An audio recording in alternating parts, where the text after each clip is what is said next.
Chapter 346. Shisheng's breathing rose and fell. After 3 breaths she smiled. He was the one who bought it. Go look for him. When did this idiot buy things? Why didn't she know about it? He even ran off to make her pay. Seriously, courting death. The MC was put in a spot. But, mister, you said you'd pay for him. Pay for him? How could she get it back after paying for I? Tui. Why should I pay for him? Chain mission 2. Help you Geo pay. The system popped up at the right time. System, let me tell you, you'll be crippled by me if you do this. It wasn't the first time anyway. Once unfamiliar, twice familiar. How much? MC, 3 million. 3 million? What did this idiot buy that cost 3 million? She couldn't even empty her own coffers. I don't have money. Shisheng's face was stiff as he pointed at himself. Do I look like a rich person to you? You have a good temperament and you're dressed well. You look like a rich person. Also, I'm a student. Do you think I can afford 3 million? Is 3 million enough for you? MC. Those who could get an invitation were all worth hundreds of millions. Even if he couldn't afford 3 million, his family could. The MC didn't know what to do, so she called the manager over. Why are you here if you don't have money? Little Jiayin, is your classmate a scammer? Xiechen was asking for trouble again. Shisheng glanced at him. Shin Jiayin hurriedly said, Sheng Xia's family is in the real estate business. He can't be a scammer. Gu Yan was indeed in the real estate business, but Shisheng's parents were in the finance business and had a wide range of interests. I think it's Longfeng Real Estate, Shin Jiayin muttered softly again. Longfeng? Xiechen frowned. My family is preparing to buy that company. I didn't expect you to know so much about my family. Shisheng sneered. I've only heard about it. Shin Jiayin smiled, disdain appearing in her eyes. It seems you've been paying attention to me. Student Shin Jiayin, do you like me? Didn't the female lead say that she didn't hate the original host? Why was she so concerned about the host? There was something wrong with him. Who likes her? Shisheng's cold smile deepened as she turned to speak to the MC lady. Go find that idiot who bid for the item. Uncle Yu is in the restaurant on the 10th floor. If you can't find him, you can go there and ask for money. With that, Shisheng walked out of the hall. This time he wasn't stopped like before. Stop? What kind of intergalactic joke was this? If he tried to stop her now, she would directly pull out her sword and slash him. Miss Sheng. The MC called from behind. Shisheng pretended that I didn't hear anything and left the auction hall in a few steps. He didn't know where that idiot Yujio had gone, so Shisheng asked the hotel staff to pass a message to Gu Yan before he left the hotel. It was raining outside. Shisheng paused and walked into the rain. Soon he disappeared into the rain. In the quiet alley, only the pitter-patter of raindrops hitting the surrounding buildings could be heard. Shin Jiayin felt that someone was following her. She turned around several times, but there was no one behind her. The street lamps in this alley had been damaged by some brat and hadn't been repaired. Only a few street lamps were still lit, but the light was dim. Shin Jiayin gripped the umbrella tightly and sped up. Seeing that she was about to reach the end of the alley, she suddenly stopped. A few dark figures appeared at the end of the alley, followed by a flurry of footsteps. Shin Jiayin was stuck in the middle. Young lady, hand over the thing. What thing? Shin Jiayin pretended not to understand. I don't know what you're talking about. Young lady, don't refuse a toast only to be forced to drink a forfeit. In the dark, someone approached Shin Jiayin. Shin Jiayin smelled the strong scent of alcohol. She quickly thought of a way to escape. Just as the dark figure was about to reach Shin Jiayin, she threw the umbrella in her hand at the person opposite her and dashed toward the back. But the people behind her were all men. As a young lady, Shin Jiayin was no match for them. She was quickly caught. Shisheng stood in the dark, allowing the rain to fall on his body. He watched as the men searched Shin Jiayin's body, beat her up, and then left. Luckily, these people weren't lustful, or else Shin Jiayin would probably be unable to keep her chastity. Shisheng flicked his wet hair. Inemo had been lured away by her, and Shin Jiayin was now a piece of trash. He stepped on her a few times. Shisheng was about to go out when someone grabbed her wrist and pressed her against the wall behind her. Shisheng reflexively raised her leg to kick, but the other party grabbed her leg and pinned her down. "It's me, Shisheng. This retard." Yujio put a finger to her lips and pointed outside. Shisheng frowned. He heard footsteps in the alley. They came from afar, then stopped. Then they came from afar and soon disappeared. She leaned out to take a look. There was no one where Shinjiayin had been. Shisheng. "What the F***, CK, Xiaoxiamimi, I didn't know you had a talent for doing bad things." Yujio didn't dare to let go of Shisheng. He was well aware that his childhood sweetheart was very violent. "Brother Yujio." Shisheng squeezed out the words through gritted teeth. "Skipping a bill and following me, this debt." Hiss. Yujio retreated abruptly, the sharp pain in his arm causing him to frown. Under the dim light, a cold glint reflected in his eyes. He saw that the girl opposite him had taken out an iron sword. The iron sword looked ordinary, but it was extremely sharp. Drip. Fresh blood dripped onto the ground, dyeing the rain red. The cold glint of the iron sword cut through the rain and came down on him. The strong wind brought by the iron sword hit him in the face. In the end, Yujio was beaten up so badly by Shisheng that he couldn't get up. "Brother Yujio, I hope you have a good time here tonight." Shisheng looked down at Yujio. "Motherf***, do you think I can't deal with an idiot like you?" Shisheng comforted herself inwardly. "This isn't Feng Xi. Feng Xi wouldn't be so despicable." With this thought, she felt more at ease. Shisheng dragged the iron sword with him as he left in large strides. Yujio watched as the iron sword slid across the ground, the sharp sound echoing in his ears. His lips curled up slightly. His little green plum was much more interesting than before. Hiss, she really was ruthless. It hurt. Yujio clutched his arm and stood up. If he hadn't dodged quickly, his face would have been disfigured. He rubbed his face. Fine, now his face was disfigured as well. How could she do that to him? He had such a good-looking face. He wouldn't be able to see anyone for a few days. Yujio looked in the direction Shisheng had disappeared in, and laughed silently. He left in the opposite direction of Shisheng, his back blurred by the rain until it disappeared.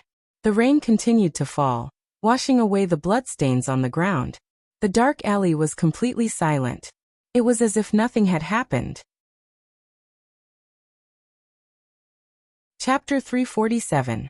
He'd heard that Yu Xingyun had beaten Yujio up. Shisheng was overjoyed to hear this news. "Who told you to scheme against I? But why was this idiot standing in front of her house with his luggage? Xiaoxiamimi, did you miss me?" Shisheng expressionlessly closed the door, blocking Yujio's smiling face outside. "I want to kill you. Kacha." Shisheng watched as the door was opened from the outside, and Yujio's face appeared in front of him once more. "Uncle Gu gave me the key." Yujio proudly waved the key in his hand. Swish, the iron sword appeared without warning. "Get out or I'll hack you to death. Choose." Shisheng's voice was flat. His domineering imperial aura stunned Yujio. His hand was still hovering in the air, the key swaying slightly and making a faint noise. His eyes were bright. So bright that Shisheng was baffled. "Xiaoxiamimi, your sword looks very powerful." "This idiot." She squeezed out a smile. "Do you know what this sword is called?" Yujio tilted his head, dimples appearing on his cheeks as his eyes lit up. "What's it called?" Shisheng tightened his grip on the sword. "It specializes in treating idiots." Idiot Yujio. He felt like his childhood sweetheart was scolding him. "Xiaoxiamimi." A puzzled voice sounded from behind. "What are you doing? Where did you get this sword? How can you point it at your big brother? You move it away." At some point, Guyan had appeared outside the door, staring at the iron sword in Shisheng's hand with shock and anxiety. He didn't remember having such a weapon in his house. "Tui. It wasn't a weapon." "Uncle Gu, I gave it to Xiaoxiamimi as a greeting gift." Yujio naturally followed up. "Xiaoxiamimi, do you like it? Like your head? This is I's thing. How can you have the nerve to accept it? Don't you have any shame? Xiaoxiamimi. If Guyan wasn't here, I would beat you up so badly even your father wouldn't recognize you." Guyan's expression relaxed. "Even so, you can't point it at people like that. Xiaoxia Mimi, move it away. What if someone got hurt? That sword looked quite sharp. Was it a toy? It looked so realistic. How could this child Yujio give her something so dangerous? She'd find a chance to keep it in the future. Shisheng glared at Yujio. Yujio's lips curled up, revealing a pair of dimples. His smile was completely harmless. Shisheng reluctantly put down his iron sword, his cold gaze sweeping over Yujio. Guyan brought Yujio's luggage in and smiled at Shisheng. Little Xia, your Yugij will be staying with us from now on. As you know, I've been busy with the company recently, and don't have time to accompany you. Can I refuse? Shisheng asked Guyan coldly as he watched Yujio enter the room. Of course, Guyan wouldn't agree. The summer break was so long, and he was so busy at work that he didn't have the time to take care of her. Now that she needed proper guidance, he was worried about leaving her alone at home, which was why he had Yujio come over to keep her company. The two of them were childhood sweethearts. It would be good even if they got together in the future. Shisheng was just short of throwing a tantrum and threatening to hang himself. However, the more Shisheng objected, the more Guyan felt the need to keep Yujio here. After helping Yujio pack, Guyan called him outside. Little Jio, I think there's something wrong with little Xia. She's at the age where she's rebellious. Help me keep an eye on her, and don't let her go astray. Guyan looked at the closed door with furrowed brows. His childhood sweetheart was already capable of slashing people with a sword. She had long gone astray, all right? Yujio nodded with a smile. Don't worry, Uncle Gu. I'll take good care of little sister little Xia. Then I'll have to trouble you. Her routine isn't too good, so you have to make sure she eats and sleeps on time. Guyan patted Yujio's shoulder. Take this card. Call me if it's not enough. Yujio didn't refuse and accepted it naturally. Okay, Uncle Gu. After Guyan left, Yujio entered the room with the card. Shisheng sat on the sofa with his legs crossed and an expression that said, There's no one here, so I'm going to beat you to death. Girls should sit like this. Yujio raised his brows and smiled mischievously. Little sister little Xia, I saw your underwear. I's shorts. Where did you see I's underwear? Shisheng said calmly. Yujio. Sai, his childhood sweetheart, wasn't cute at all. The consequence for Yujio was to be beaten up again before Shisheng slammed the door shut and ignored this idiot who just barged into his house. Yujio looked at the messy living room and sighed. How did his childhood sweetheart survive? He rolled up his sleeves and began to clean up the living room. When he reached the table, he saw the iron sword. His eyes lit up and he reached out to take it. It was very light. At the very least, it was lighter than he'd imagined. He tried to wave it, but there seemed to be some obstruction in the air. His movements weren't smooth. He was stunned. Why did it look so good in his childhood sweetheart's hands? After waving it a few times, he put the iron sword back and continued to clean up the living room. By the time he was done, it was almost 1 a.m. However, the person in the room still hadn't come out. He went to knock on the door, but no one answered. Yujio waited for a while before pushing the door open. It was locked from the inside. Yujio. It wasn't good for his childhood sweetheart to be so guarded against him. Yujio called Guyan to ask for the spare key. He found it in the drawer in the living room. He inserted it, turned it, and opened it. The room was well lit. But there was only one word. It was a mess. Fortunately, it was only a few books and ordinary clothes that were messy. There weren't any intimate items like underwear. She was curled up in a ball on the bed. He went over to take a look. Shisheng was lying on the bed asleep, her little face turned to the side.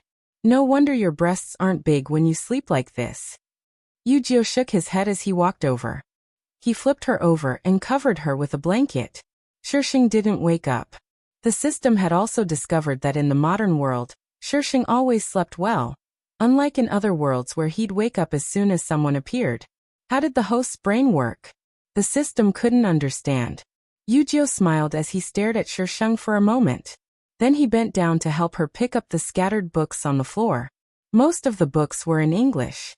He casually skimmed through them, and his expression instantly turned strange. His childhood sweetheart. She had a bright future ahead of her. She was reading pornographic books in English. Could she even understand them? Aside from pornographic books, there were also some strange books. The more Yu-Gi-Oh tidied up, the stranger his expression became. 101 Ways to Die, The Efficiency of Death. Yu-Gi-Oh turned back to look at the person on the bed. Her chest rose and fell slightly. She was completely different from when she was awake. It was as if all her defenses and confrontational spikes had been removed, leaving behind only calm and tranquility. Yu-Gi-Oh turned back, the corners of his lips slowly rising. His childhood sweetheart really surprised him. If that was the case, Yu-Gi-Oh tidied up the books and arranged them neatly on the bookshelf. He saw several photos on the other end of the bookshelf. Most of them were of her parents and her. Only one was of two children. The boy was a head taller than the girl, and was hugging her from behind. The girl had a timid expression on her face, and there seemed to be tears. The future is long, my childhood sweetheart. Asterisk thank you to the cherub who tipped me little fairy. The future is long? Yu-Gi-Oh! Don't be dirty. Be elegant. My childhood sweetheart is still young. Please vote. Chapter 348. Shisheng had a dream. It wasn't about her. It was about the original owner. It was a standalone villa. A little girl stood in front of the iron railings, trying her best to look outside. In the distance, a family was moving things out. A little boy stood in front of a car with his head lowered. The little girl looked at him, but he didn't raise his head. After the people behind him finished moving things out, they told him to get in the car. Only then did he raise his head and slowly look in the little girl's direction. That gaze, it was as sinister as a viper. The little girl was so frightened that she took a step back, then stumbled into the villa as if there was a monster behind her. The scene came to an abrupt end. Shisheng sat up on the bed. Triggered side mission, Memories of Time. Accepted by default. Shisheng was jolted awake by the system's cold electronic voice. His groggy consciousness instantly sobered up. What memories of time? What the hell was this? Yu-Gi-Oh's past and the cause of Sheng Xiao's parents' death. Shisheng. What the hell? Didn't Sheng Xiao's parents die in a plane crash? What about Yu-Gi-Oh's past? System, don't randomly assign missions and add plots. Thank you to your entire research team. The system didn't say anything. Since the host was so awesome, it could figure it out on its own. It just needed to quietly be a system. Shisheng got off the bed, only to discover that something was wrong with the room. Why was it so clean? Did this body have a habit of sleepwalking and tidying up? Obviously not. That idiot Yu-Gi-Oh had come in. Where's Ice Sword? Shisheng opened the door and went out. It was also very tidy outside, but it was very quiet. Her sword was on the table in the living room. Shisheng walked over and picked it up. He had forgotten about it when he left after beating up Yu-Gi-Oh. Yu-Gi-Oh really wasn't home. His room door was open, and his luggage was still by the door. Shisheng pursed his lips and opened the fridge to look for food. Guyan had hired a helper to come every 3 days to clean up the room and buy food. Shisheng looked in the fridge. She had actually eaten most of it. Shisheng sighed. Let's go out and look for food. Shaking the wrinkled clothes on her body, Shisheng did not mind and just went out. After she finished eating, she took her phone to the antique market and walked around. When she returned, it was almost 9 o'clock in the evening. As soon as she stepped out of the elevator, she saw Yu-Gi-Oh leaning against the door with quite a few things by his feet. Xiaoxia Mimi, I thought you wouldn't open the door for me at home. Yu-Gi-Oh looked up at her with a spurious smile. I won't open it for you at home. Shisheng nodded. Yu-Gi-Oh. Shisheng opened the door with his keys and sauntered back into his room, not even sparing Yu-Gi-Oh a glance. Xiaoxia Mimi, have you eaten? Yu-Gi-Oh asked just as she was about to enter. Shisheng turned around to look at him. He seemed to have thought of something and walked towards him aggressively. She stepped on the chair next to her, stood on it, and glared at him condescendingly. Who allowed you to enter my room? Yu-Gi-Oh. You're not tall enough, so you're using a stool to make up for it? Little green plum, your tricks are so deep. Uncle Gu allowed me to. Yu-Gi-Oh raised his head slightly, his long hair parting to reveal his full forehead. Shisheng was thinking that if Yu-Gi-Oh's hair was slightly curled and dyed chestnut, he would definitely be adorable. But this person, Shisheng thought of the little boy in his dreams and subconsciously overlapped him with Yujio. He wasn't as harmless as he appeared. As expected, the next second, Xiaoxia Mimi, say, if I were to tell Uncle Gu that you were stalking someone in the middle of the night, would he? Do you know what I want to do right now? Shisheng interrupted Yujio. Yujio tilted his head, his smile widening. Do me, Shisheng. F***ck your mother. This person is even more of a pervert than I. I'm worried that you're not clean. Shisheng glanced at Yujio's lower body. Big brother Yujio must have done it a lot when you were overseas, right? Yujio narrowed his eyes and reached out to grab Shisheng's waist, lifting him off the bed and pressing him onto the table. Xiaoxia Mimi, do you want to give it a try? Raping a minor. How many years do you think you'll be sentenced to? Shisheng was very calm. Yujio chuckled. Xiaoxia Mimi, you're overthinking things. My dad and Uncle Gu both want us to be together. Even if I did something to you, the most they'd do is push our marriage forward. Shisheng. Xiaoxia Mimi, do you want to consider being together with me? Yujio moved closer to Shisheng with an ambiguous smile. Don't worry, I still have my first time. I'm very clean. Shisheng raised his leg to kick Yujio's lower body. To be honest, even if he was Feng Ci, she would still beat him up. He deserved a beating. Yujio released Shisheng and nimbly dodged her shadowless leg. He held his forehead and laughed. Xiaoxia Mimi, it's not good for you to be so violent. In the future, let's have a deeper conversation. Where's Ai's sword? Shisheng pulled out his iron sword and swung it at Yujio. Yujio seemed to have practiced it before, for he was able to dodge Shisheng's iron sword every time. In the end, Yujio was still beaten up and half the furniture in the living room was destroyed. His little green plum was too violent. Xiaoxia Mimi. Yujio dragged his aching body to Shisheng's door. You still want a full body massage? Shisheng arched a brow. Make an appointment tomorrow. Yujio. I refuse. He pulled out a square box from his trouser pocket. It looked a bit like sandalwood. This is for you. Yujio handed the box over. It's a meeting gift. Of course, Xiaoxia Mimi can also take it as a token of our love. Shisheng's fingers cracked as he clenched them. Yujio didn't mind. He took her hand and placed it in her palm before returning to his room with a hand on his waist. Shisheng closed the door and fiddled with the box in his hand. After a while, he opened the box, and a dense spiritual energy rushed out. At the bottom of the box lay a jade pendant. Spirit jade, Shisheng was slightly astonished. This thing was hard to come by. Of course, it was very common in the cultivation world. Was this what he had spent 3 million to buy? Why hadn't she known about it back then? Shisheng thought back. She finally remembered that some of the items had been auctioned off blindly. The auctioneer had only shown them pictures and not the actual item. At the time, she had seen Shen Jiayin in a daze and hadn't paid attention to it. He must have taken it then. But he still wanted her to pay for it. Even if this kind of person was giving her something, she still wanted to beat him up. For several days, Shisheng had left early and returned late. If Yujio wasn't locked up at home by Shisheng, he would be beaten up by her until he couldn't get up. However, Yujio was becoming more and more interested in Shisheng. Shisheng suspected that if it weren't for the fact that her body was too young, Yujio might have directly slept with her. This was the first time she had met such a passionate villain boss. She couldn't take it. To avoid him, Shisheng had even gone to Gu Yan's company. But every time, Gu Yan would sell her to Yujio. Shisheng was on the verge of breaking down. Her longtime meal ticket no longer loved her. The summer break passed in a flurry. Shisheng didn't run into Shen Jiayin again. Who knew how much money she had raked in during the break? When school started, the number of tickets decreased. Ask for votes T to the power of T.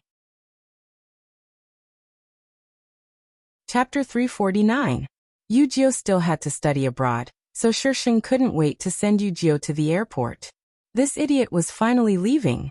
Luckily, that stupid chain mission hadn't popped up and made her follow this idiot. Little Xia, you want me to leave so badly? Yujio pulled his luggage and looked at Shisheng with a raised brow.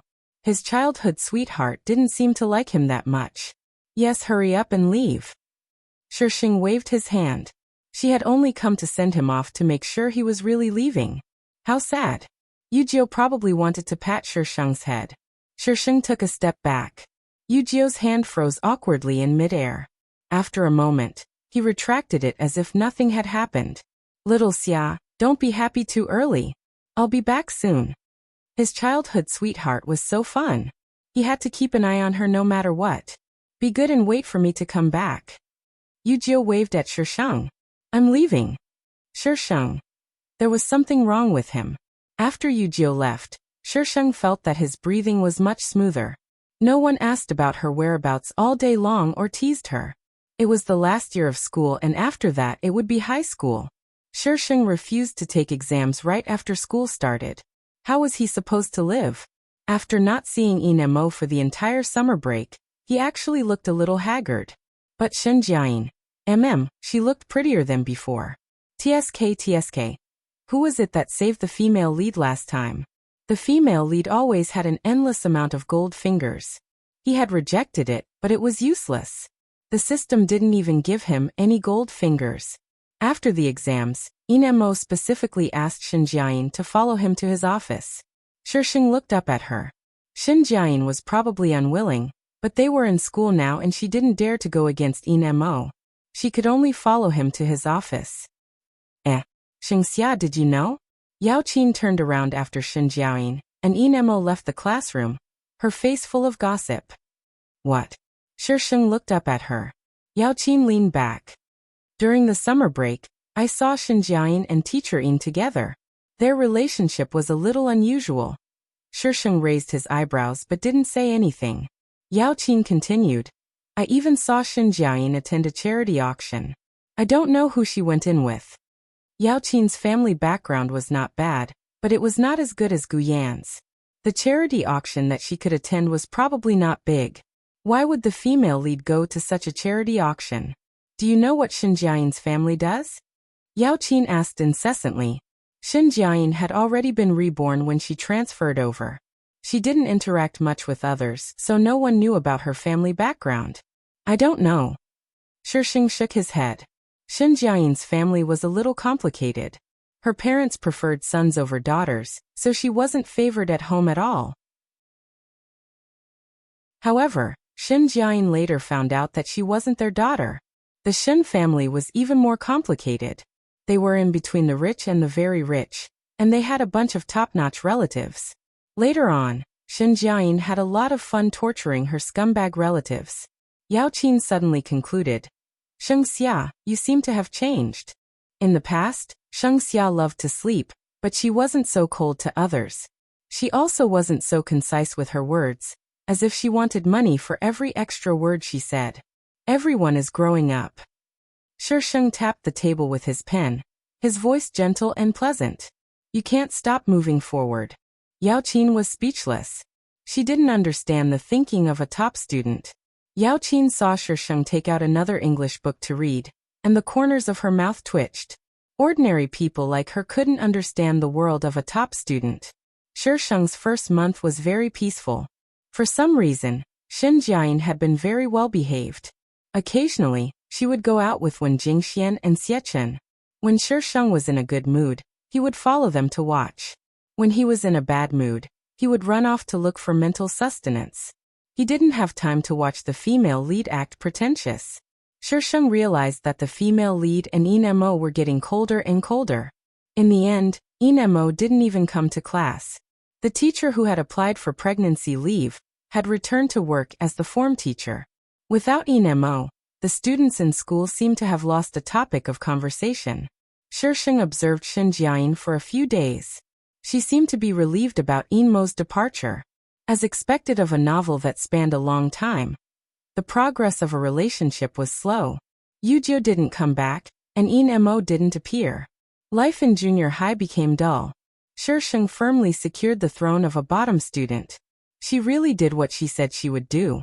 Not 1 point more, not 1 point less. The teacher knew her background and didn't bother with her. She only reminded her to answer the questions seriously during the middle school exams. She was a top student. The students around her expressed that they had never seen such a pretentious person. The pretentious Sheng passed junior high smoothly and successfully advanced to a higher school. Sheng naturally applied to the school that the female lead, Shen Jiayin, applied to. As the top student in the province, Shen Jiayin received the attention of the entire school. Sheng knew what Shen Jiayin wanted to do. She wanted to start a company. Starting a company was so busy that she didn't have time to come to school. She got first place to negotiate with the school. Things were going according to the plot. Shen Jiayin wanted to start a company in her third year of high school. Shen Jiayin had money. Even if she wasn't familiar with the company, she could hire professionals. It was proven time and time again that money wasn't everything, but it was impossible without money. Sheng had paid attention to the progress of her company. It was a little slow. The direction was good. After all, he had been reborn and knew many opportunities. Yao Qin was still in the same class as Sheng and sat in front of her. After class, she turned and asked Sheng, "Sheng Xia, there's a cocktail party tonight. Do you want to go?" "What cocktail party?" Sheng didn't look up and just asked casually. "I don't know. My dad asked me to go. I heard that many people from the business world will be there. Uncle Gu should be there too. Let's go together. It's a cocktail party related to stone gambling." Shen Jiayin had appeared behind Sheng at some point and spoke up. "How did you know?" Yao Qin didn't like Shen Jiayin. Ever since Shen Jiayin snatched the title of the school belle in high school, Yao Qin disliked Shen Jiayin even more. Shen Jiayin smirked disdainfully. "I advise you not to go. That place is much more serious than a normal cocktail party." Yao Qin snorted. "Shen Jiayin, aren't you just relying on your relationship with that person from the one family? What capabilities do you have?" Sheng reached out and pressed Yao Qin's hand. Yao Qin looked down at her. Sheng smiled faintly, her gaze calm. If she dissed the female lead now, she would be slapped in the face in the future. She was very capable. When Jingxian was sucking up to her, the two's quarrel was silenced by Sheng's silent suggestion. Shen Jiayin walked past Sheng to a seat in front, took her things and walked out. When she walked past them, she raised her chin slightly. "See you tonight." Sheng Xia, look at her. Think of yourself as a queen. You'll know that her pretentiousness can't compare to your farts. Sheng replied indifferently. Yao Qin was speechless. "Top student, your analogy is so magical.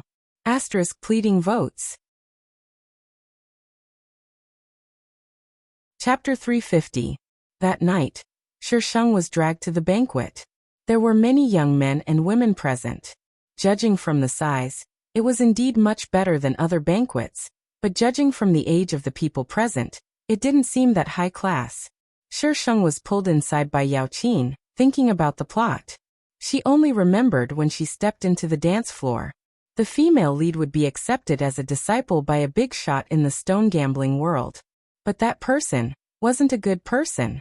These people had all heard the news and sent their sons and daughters here for the big shot to choose. Once they became his disciple, their status would rise. Of course, these people were just side characters. The true protagonist was the female lead. They would contribute to the female lead's powerful background. So many people. Yao Qin sat and looked around. Strange, why don't I see my dad? Hey, it's Uncle Gu. Yao Qin tugged on Sheng and squeezed toward Gu Yan. Gu Yan and Yu Xingyun stood together. Both men were handsome and confident, and neither of them had a female companion. This made many people jealous. Uncle Gu. Yao Qin greeted him obediently, then looked at Yu Xingyun. She probably didn't know how to address him, so she just called him uncle. Oh, it's Yao Qin. Gu Yan had some impression of Yao Qin. She used to be close to Sheng Xia, but he'd only seen her go out with Sheng Xia a few times during her rebellious period. Little Xia is here too. Yu Xingyun saw Sheng first. If I knew you were coming, I would have sent someone to pick you up. Uncle Yu, Uncle Gu. Sheng greeted them obediently. Over the past year, Gu Yan had figured out what Sheng was like during his rebellious period. If you respected her, she would respect you. If you dared to say a word about her, she would turn the world upside down. Yao Qin let go of Sheng and said tactfully, Uncle Gu, I'll go find my dad. I'll come back later. Go. Gu Yan nodded. After Yao Qin left, Gu Yan turned on his nagging mother mode. Shisheng looked at Yu Xingyun. Yu Xingyun laughed and put an arm around Gu Yan's shoulder. Don't talk so much.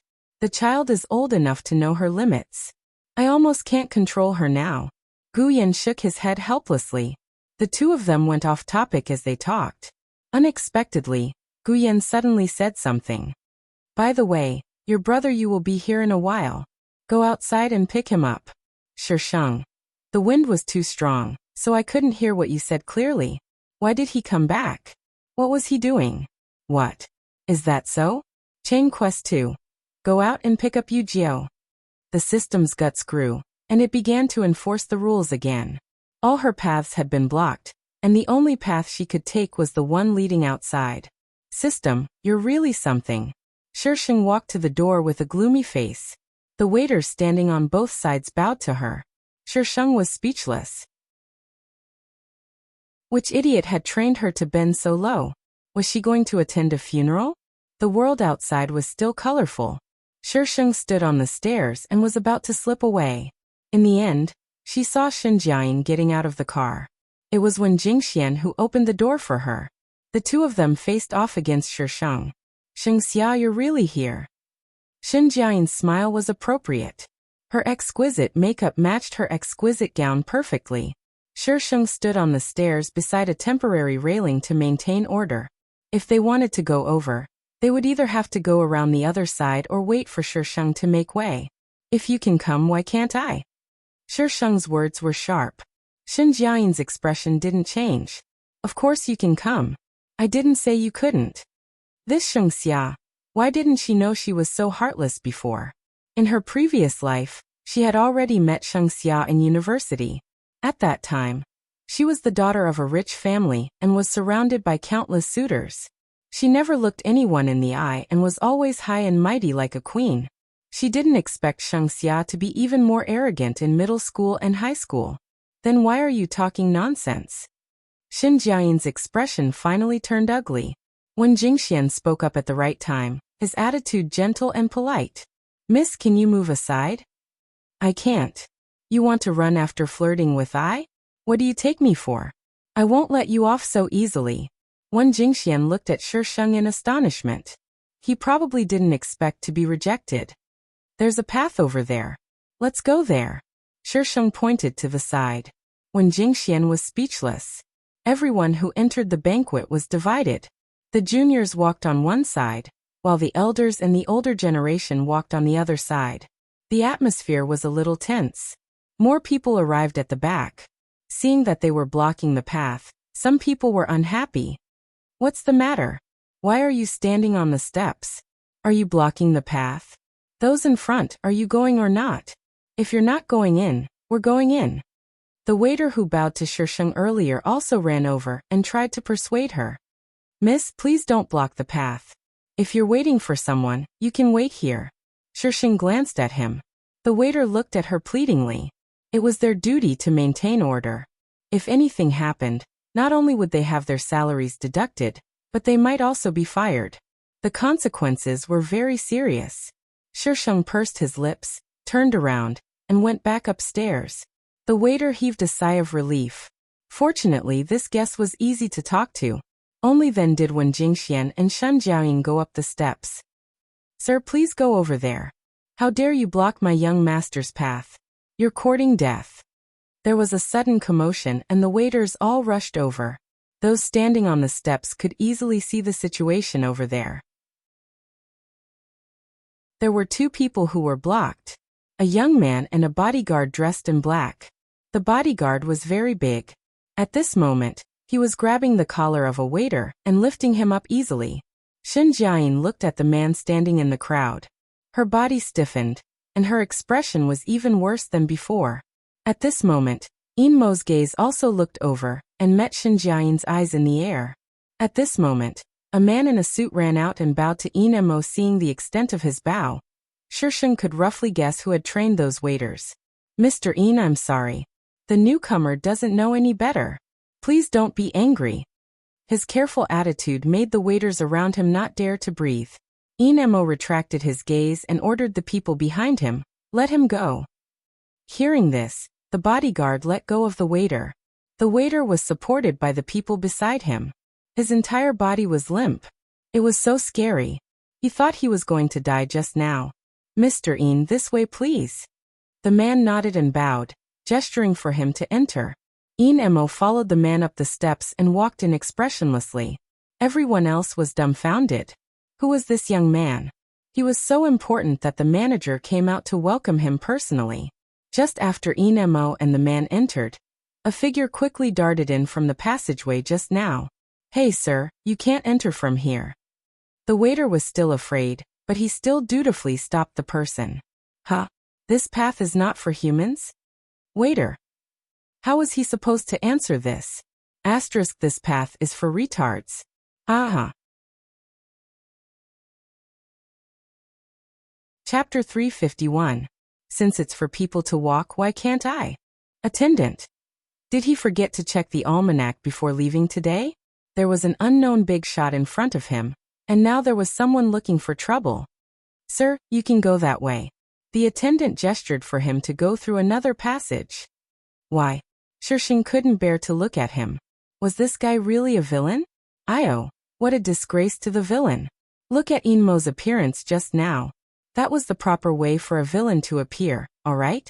You're asking 100,000 whys over there, so down to earth. What's the meaning of that? Hey, that idiot Yu Jiu was here. Hurry up and run. Only then did Shisheng remember what he was here to do and left. Seeing Shisheng run, Yu Jiu didn't bother to argue with the attendant and chased after him. Attendant. Was there something wrong with this kid? He was such a good-looking kid, so how could he be a retard? Shisheng was fast, but Yu Jiu wasn't slow either. Soon he blocked Shisheng's path. Xiaoxia Mimi. Am I that scary to run away as soon as you see me? Yu Jiu's breathing was steady, but his gaze was dangerous. I'm afraid I won't be able to resist beating you up. Shisheng spoke the truth. Yu Jiu's two dimples appeared. Beating is a sign of affection and scolding is a sign of love. Xiaoxia Mimi's way of expressing love is a little hard to understand, but I'll try my best to endure it. Endure your grandpa, Shisheng. As expected, he really wanted to beat him up. Shisheng's hands were itchy. He grabbed Yu Jiu and tossed him into a nearby bush for a round of beating. The passers-by looked at the swaying bushes and the faintly discernible silhouettes. People nowadays were too shameless. Although it was night time, to act like this on the main road was too immoral. After beating up Yu Jiu, Shisheng was prepared to leave. However, that lousy system actually gave him a chain mission, so Shisheng beat Yu Jiu up once more. Shisheng and Yu Jiu returned to the venue.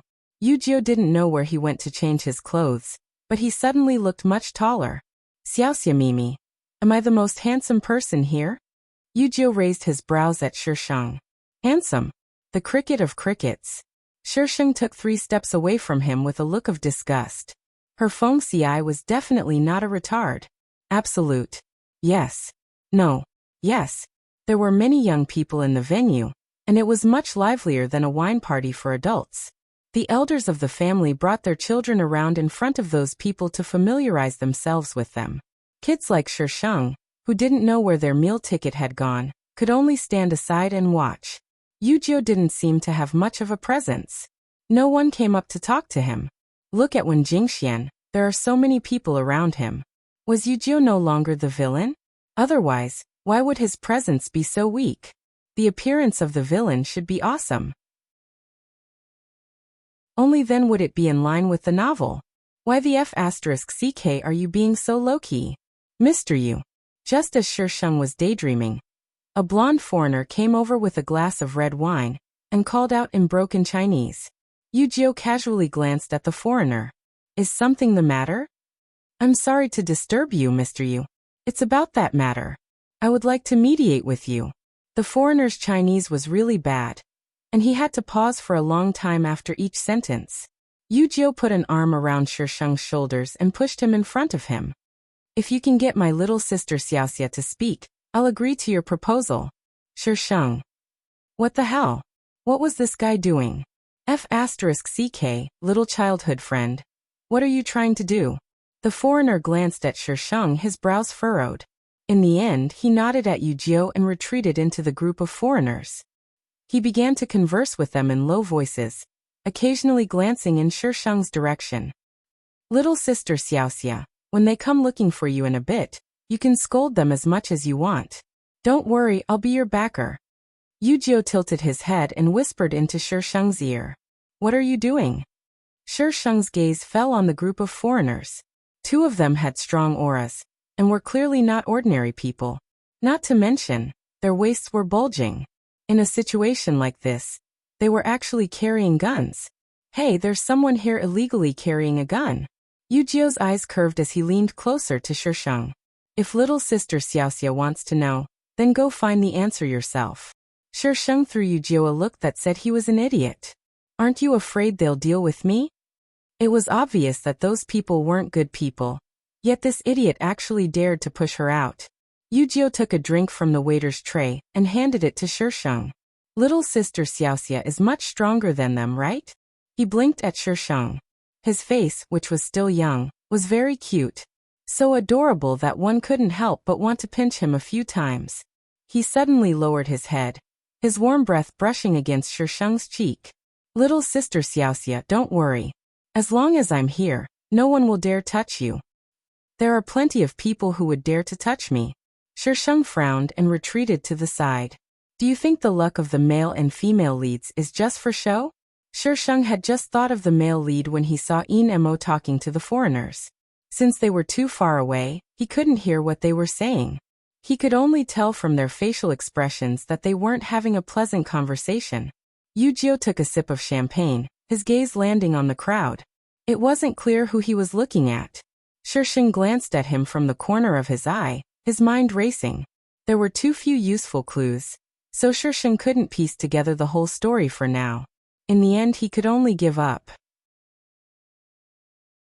Enmo and the foreigners talked for about 5 minutes before leaving.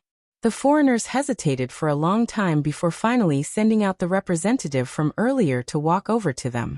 But before he could get close, Shen Jiaoyin popped out of nowhere and bumped into the foreigner. Sorry, I dirtied your clothes. Shen Jiaoyin pointed at the drink stains on the foreigner's clothes, her expression apologetic. It's okay.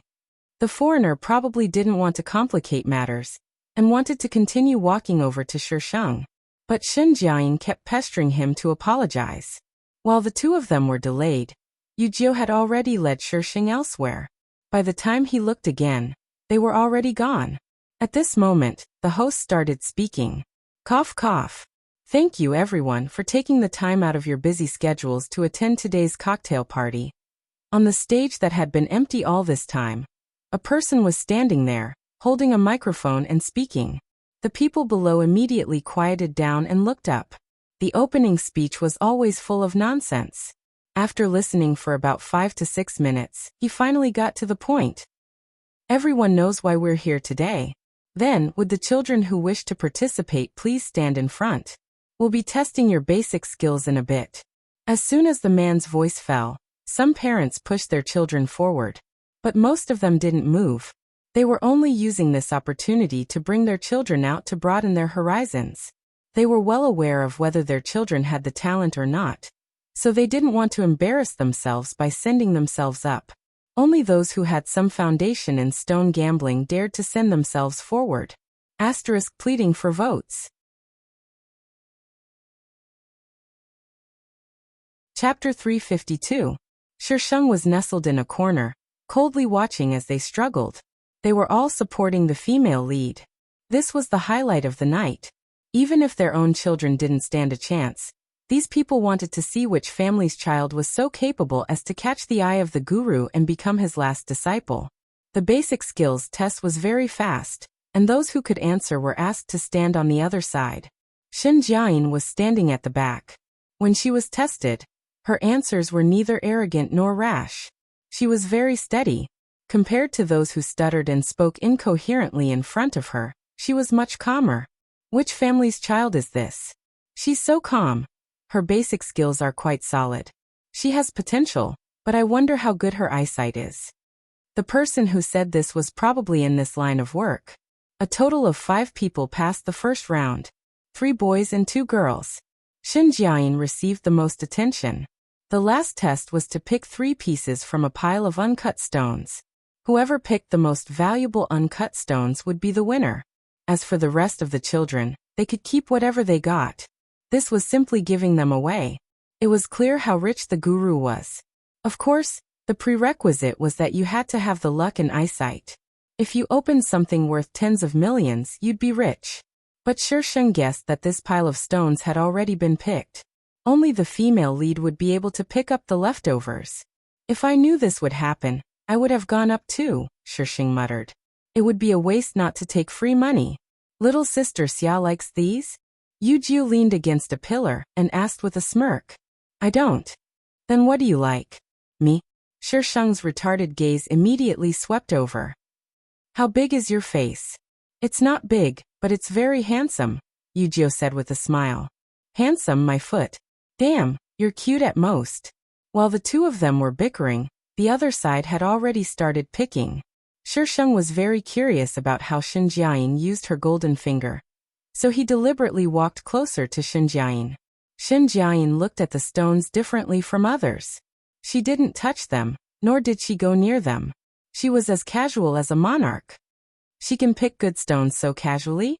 I think she's only good at memorizing the theory. She can't do anything else. If I can't find any good ingredients like this, I'll write my name backwards. Shisheng tilted her head and looked at the person who had spoken. She was standing right beside her. He was bald, had a beer belly and had a fat head and big ears. His gaze landed on Xinjiang, and there was a lecherous glint in his eyes. Yujiu cut in from the side, separating the two of them. He casually asked, "You don't like her?" Shisheng retracted his gaze. "I like her very much." He liked her so much that he wanted to kill her. The more Yujiu looked at his little green plum, the more intrigued he became. It seemed like his childhood sweetheart should be like this. The person in his memory was wrong. Yujiu reached out to embrace Shisheng, separating them from the crowd. "What are you doing? Are you looking for a beating?" Shisheng glared at him. Yujiu pulled her into his embrace, inwardly exerting his strength. "Xiaoxia Mimi, you don't want to embarrass yourself in public, do you?" Chain Mission 4. Do not struggle. F***CK. Little sister Xia, we can talk about this when we get back. Yujiu chuckled. Shisheng. Do you believe I won't draw my sword and hack you to death right now? System, you want to ascend to the heavens too. Xinjiang had already chosen her 3 pieces, and she stood there calmly.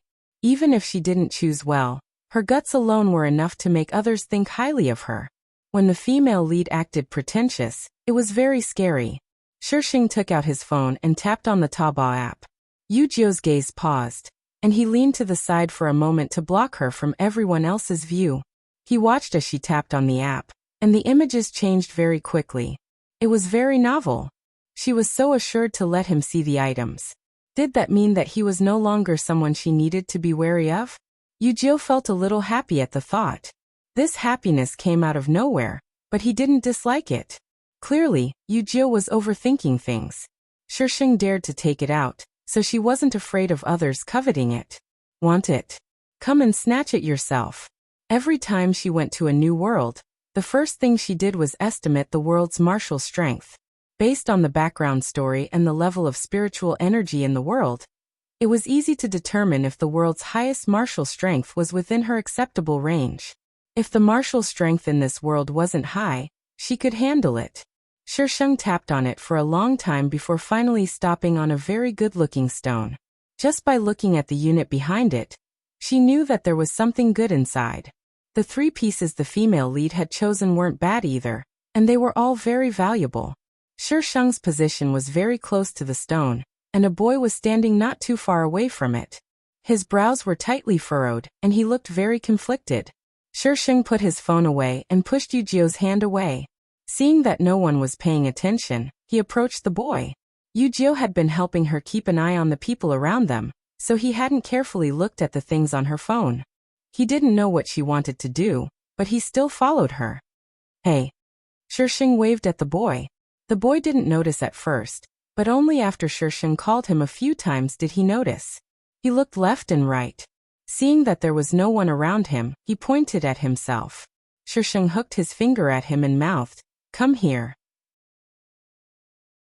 Sheng Xia was the type of girl who looked gentle and pretty, and it was very easy for people to have a good impression of her. Seeing that everyone was paying attention to Sheng Jiayin, the boy took a few steps toward Shisheng. Shisheng didn't wait for him to say anything and pointed at the stone she was looking at. "Do you see that stone? Choose it, and I guarantee that you'll win." The boy was probably a little shy, for his face turned red before he could speak. "Is that okay?" She was an outsider, so how could she help him choose? "I don't know." Shisheng had an honest expression on his face. The rules didn't say that she couldn't let others help her choose. Yu Jiu held back his laughter. His little green plum was so cute even when she was helping others cheat. He seemed to be liking her more and more. He glanced at the boy. "If you can't choose, then do as my little sister Xiaoxia says. But if you really win, you can't agree to be her last disciple. You'll be exposed." Although Yu Jiu was smiling when he spoke to others, there was a sense of alienation in his tone. It was the tone of a superior that made others not dare to casually refute him. The boy was bashful for a moment, then looked around. Seeing that no one was paying attention to them, he finally nodded and returned to his seat. He probably wanted to choose himself, but he really couldn't. When it was almost time, he asked the attendant to take down the stone that Shisheng had pointed at. Next up was the stone cutting. The process was a little long, so the organizer told them that the others could choose raw stones or rest at the side. Shisheng walked around in a pile of raw stones. Yu Jiu followed behind her, his gaze following her movements. "Little sister Xiaoxia, can you let me take a look at that thing just now?" Yu Jiu quickened his steps and walked beside Shisheng. "Can you understand it? Black technology, you know? With your retarded IQ. Can you understand it? Asterisk thank you to Cherub who tipped me for feeding me, asking for votes. Asking for votes. Asking for votes." Chapter 353. Don't look down on me. Xiaoxia Mimi, you have to believe that your Yu Gij is amazing. "Even if he's amazing, I still beat him up," Shisheng replied coolly. "If Xiaoxia Mimi wants to beat him up, I naturally have to," Yu Jiu said with a smile. When Shisheng turned around, he happened to see the smile on Yu Jiu's face. She stared at him for a few seconds before handing the phone to him. Smartphones hadn't even appeared in this era, so Yu Jiu's eyes lit up at the sight of such a thing. It was just like when he saw her sword. "Xiaoxia Mimi, where did you get this thing? It's so much more advanced than modern technology." Yu Jiu leaned to the side, blocking the cameras from view. "Aliens gave it to me." Shisheng's lips twitched. "Do you believe me?" "I believe everything Xiaoxia Mimi says." Yu Jiu put the phone back into his pocket. There were too many people here, so it wasn't convenient for him to study it. Shisheng glanced at him, and Yu Jiu responded with a brilliant smile. "My body and mind belong to Xiaoxia Mimi. Is that so?" Seeing that she wasn't angry, Yu Jiu said, "Aha. You're welcome to come and inspect me anytime." "Sure." Shisheng nodded. "You can dissect yourself. I'll come and inspect you." Yu Jiu. For some reason, Yu Jiu thought of the 101 ways he could die in her room. The image of Shisheng in a white lab coat while he was tied to an ice-cold operating table appeared in his mind. He shuddered and hurriedly grabbed Shisheng. "Xiaoxia Mimi, I don't want to be separated from you by life and death. I want to be with you forever." Yu Jiu was stunned for a moment, but he quickly understood. His little green plum was so cute, so he couldn't let anyone else benefit from her. "You've said it so smoothly. How many people have you said it to?" Shisheng pushed his hand away with a fake smile. "Trying to coax me like you're coaxing a little girl? Git Yu Jiu, you're looking down on me too much." Yu Jiu raised 3 fingers and swore. "I'm not interested in other girls." "Oh. Then why are you interested in boys?" "I couldn't tell that Gid Yu Jiu had such a taste." "Don't worry, I won't tell Uncle Yu. But if you want to trick me into marriage, let me tell you, there's no way." "Yu Jiu," Shisheng snorted. "You want to fight with I? Do you think that I killed so many people for nothing?" Yu Jiu lowered his hand, feeling somewhat melancholy. Why was his little green plum's favorable impression of him so low? Could it be that he was too much of a jerk in the past? Yujio tried his best to recall. The images that had been clear in the past were now somewhat blurry, replaced with the current her. He scratched his head and looked at Shisheng, who had turned around and stood in front of the raw materials. Hashtag how do I quickly increase my childhood sweetheart's favorability? Waiting online. Very urgent hashtag. Which one do you like? I'll buy it for you. Yujio decided to coax Shisheng first. She was always so sarcastic and always wanted to scold him. It was impossible for them to have a proper relationship. You want me to pay again? Yujio.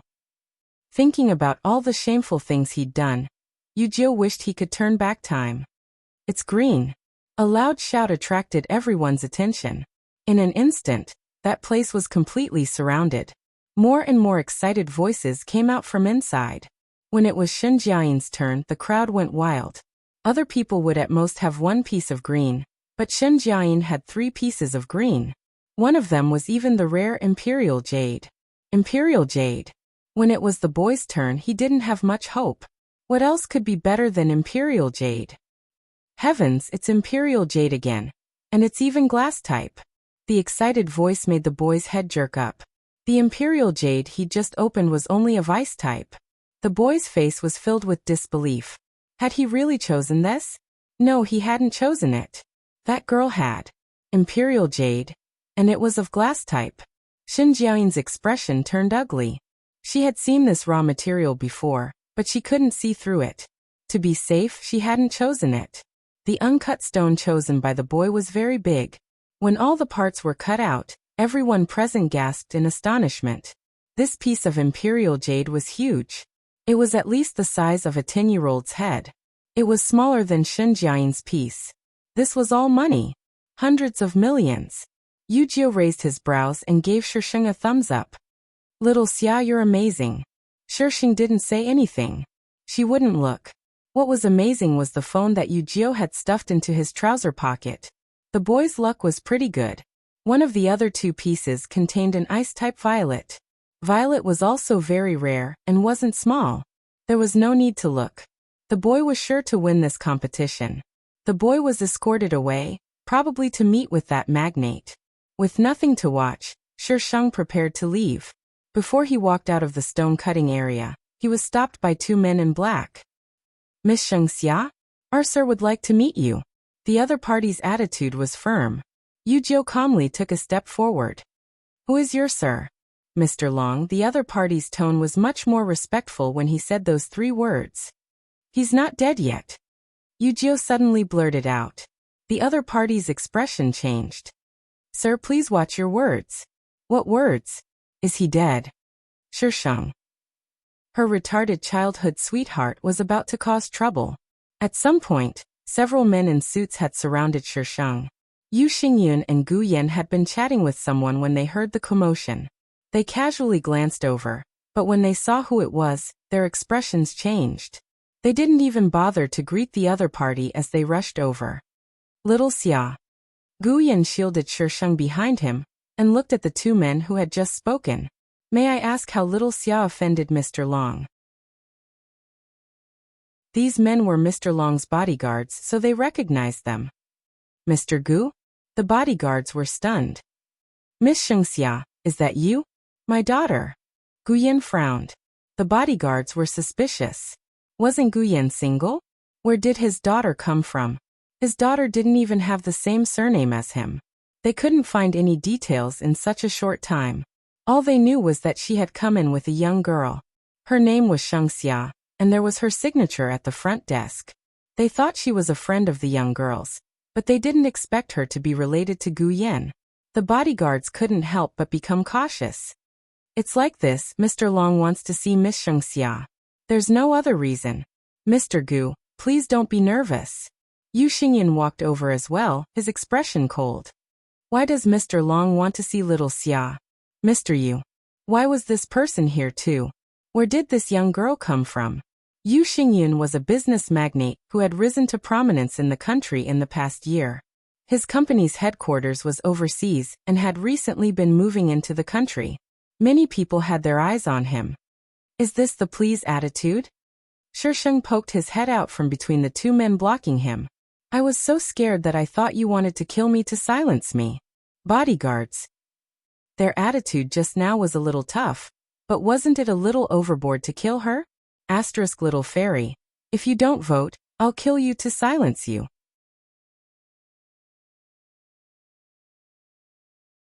Chapter 354. With Yu Xingyun and Gu Yan standing in their way, the bodyguards didn't dare to speak as they had before. Shisheng propped up his chin. Uncle, did you see that? A capitalist's face. Gu Yan. He was a capitalist too. But I like it. Shisheng continued. A person should be treated the way they are. If everyone was equal in this world, it'd be chaos. If everyone thought they were equal and didn't work or listen to their superiors, how could the world continue to function? Gu Yan. His daughter was feeding him chicken soup again. Xiaoxia Mimi is right. Yu Jiu chimed in. Everything his childhood sweetheart said was right. Shisheng glanced at him. Yu Jiu's eyes curved into a smile, revealing his dimples. There was an imperceptible doting and indulgence in his eyes. Mr. Long only said he wanted to meet Miss Sheng. We're just following orders. Miss Sheng will know the details when she comes up with us. If Mr. Gu and Mr. Yu are still worried, you can come up with us. The bodyguards finally gave in. Yu Xingyun wasn't afraid of Mr. Long. His focus was still overseas, but Gu Yan was different. Mr. Long's businesses were also involved in real estate, and he was a real estate tycoon. If Gu Yan really offended him, it wouldn't end well for him. The group followed the bodyguards upstairs, leaving behind a bunch of confused people. Yin Emo stood in a less crowded area, his gaze fixed on Yu Jiu's back. He whispered, Do you think that boy looks like someone? The bodyguard hidden in the shadows looked up and saw Yu Jiu's profile. Young master, you must be mistaken. He looks about 15 or 16. How could he be that person? Inemo rubbed his forehead. He was probably overthinking things. Mr. Long Run. He was the host of tonight's party. He was almost 80 years old, a big shot in the business world and a senior in the academic world. In his lifetime, he could easily write a novel worth millions of dollars. Long Run sat on a leather sofa in a Chinese tunic suit. Probably because he worked out regularly, he looked about 60 years old.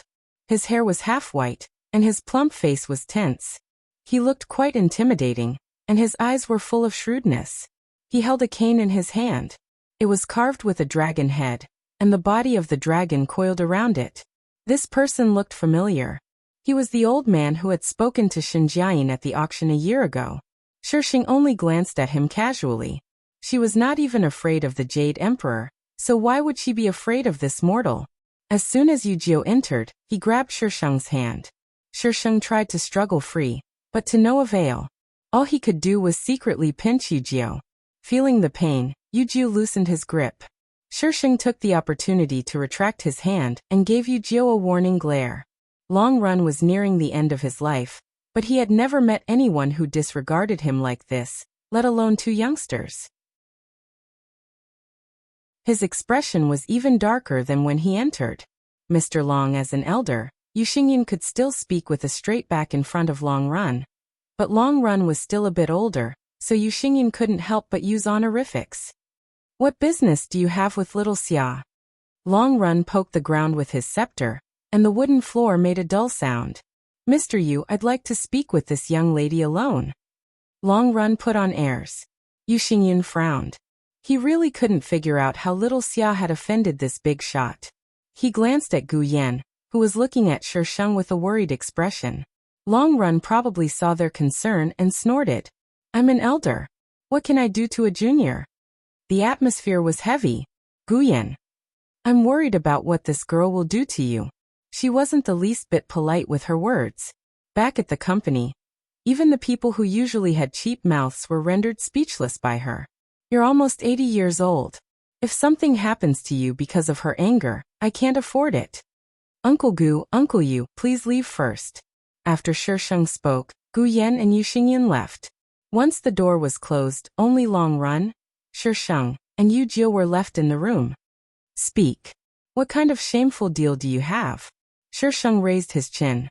This old man was smiling like a flower at the female lead. But when it came to her, his expression was so tense that it was as if she owed him money. Long run. Yu stifled a laugh. Shameful deal? She even dared to use such an adjective. Long run's expression darkened, and his voice was oppressive. During the competition, little girl, you broke the rules by helping Chu-jin choose stones.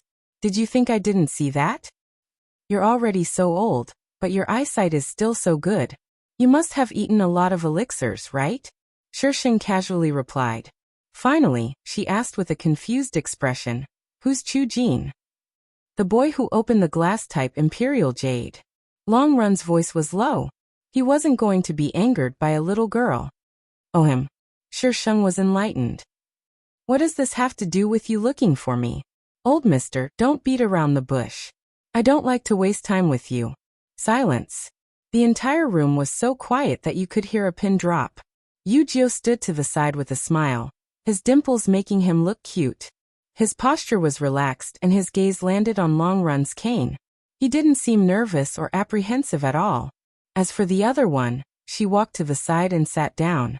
She looked even more casual than if she were in her own home. Long Run snorted, his eyes full of disapproval. Youngsters these days are really bold. Shisheng's lips curved into a smile. His voice was crisp and tender. Thank you for the compliment. Long Run. Good. Long Run suddenly said good 3 times in a row, but his expression was frighteningly dark. Miss Sheng, you're really impressive. You're so arrogant at such a young age. With your personality, you'll suffer sooner or later. If you're not going to talk, I'm leaving. Son of a bitch, I didn't come here to listen to your lecture. Let's not talk about business. Fine. Long Run took a deep breath and didn't bicker with a junior. Tell me, why did you help Chu-jin cheat? How did I help him cheat? You helped him choose a stone. How is that not cheating? Long Run knocked on the floor. Shisheng looked innocent. You didn't say in the rules that you can't let others choose for you. Long Run knocked on the floor even louder. You're being unreasonable. Can you help him choose for the rest of his life? He was choosing his last disciple, not someone who would take care of him in his old age. Everyone knew the rules for this kind of thing. She was here to tell him that the rules didn't say anything. It was simply infuriating. He'd never seen such a disrespectful little girl. I'm happy to help him choose for once. Can't I? Freedom of speech. What I say is my own business. Are you trying to control what others say? Long Run felt his blood pressure rising. How could such a pretty little girl be so unreasonable? But this girl looked a little familiar. Good morning, darlings. Chapter 355. You want to ask me how I chose that or right? Seeing that Long Run hadn't gotten to the point, Shisheng didn't care about the other man's increasingly gloomy face, and chose the or himself. I just casually picked it. It's probably because my luck was good that such a good one came out. These people were really boring, beating around the bush just to make things worse. Do you think everyone is as straightforward as you, drawing your sword at the slightest disagreement? Surprise flashed through Long Run's eyes. Her thoughts moved faster than the average person's. Since your luck is good, why don't you pick another one for me to see? Would he believe such nonsense? Did she think he'd been fooled all these years? That she could casually pick out an Imperial Jade? Shisheng raised his brows. Are you paying? Long Run. Picking his or and even asking him to pay? What kind of logic was that? Since you're not paying, why should I pick one for you to see? You pay for performing. Do you want to see me act like a pervert for free? Pfft. Yu couldn't hold back his laughter. Yu pressed the back of his hand against his lips, his shoulders trembling. Long Run glared at him. He wasn't taking him seriously at all. Before he could speak, the girl's scolding voice rang out. What are you laughing at? Yu coughed. Is Mr. Long done asking? If there are no other questions, we'll take our leave first. Long Run. He hadn't even asked anything. Yu didn't give him a chance to speak. He waved at Shisheng. Little sister Xia, let's go. Shisheng got up and headed for the door. Stop right there. Long Run's voice was low, his eyes almost spitting fire. It had been many years since he'd been this angry. Yu frowned and turned around. Mr. Long, I don't care who you want to take into your Long family, but you better not have any ideas about little sister Xia. Others are begging to enter my Long family, and you're looking down on them? Long Run laughed out of anger. A fish leaps over the dragon gate, but it's a fish. Even if it leaps over, it's still a fish, not a dragon. Besides, Yujio glanced at the girl who'd already reached the door. Little sister Xia isn't a fish. She doesn't need you as a stepping stone. Mr. Long, please think twice before you act. There was a smile on Yujio's tender face, but his eyes made Long Run apprehensive. It seemed to be some kind of ferocious action.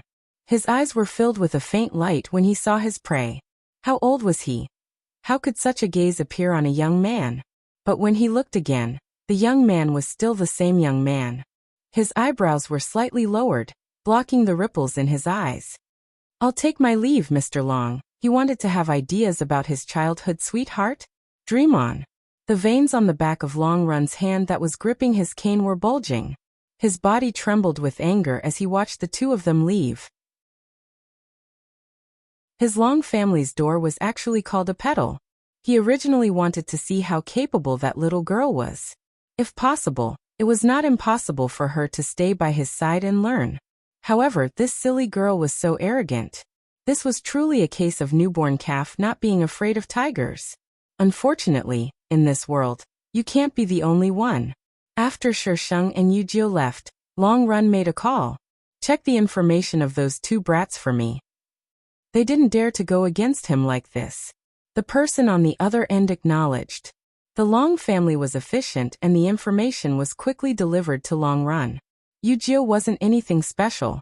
He was Yu Xingyun's only son and had been abroad for the past few years. Although the Long family had influence abroad, it wasn't as convenient to investigate as within the country. The other file was Sheng Xia's.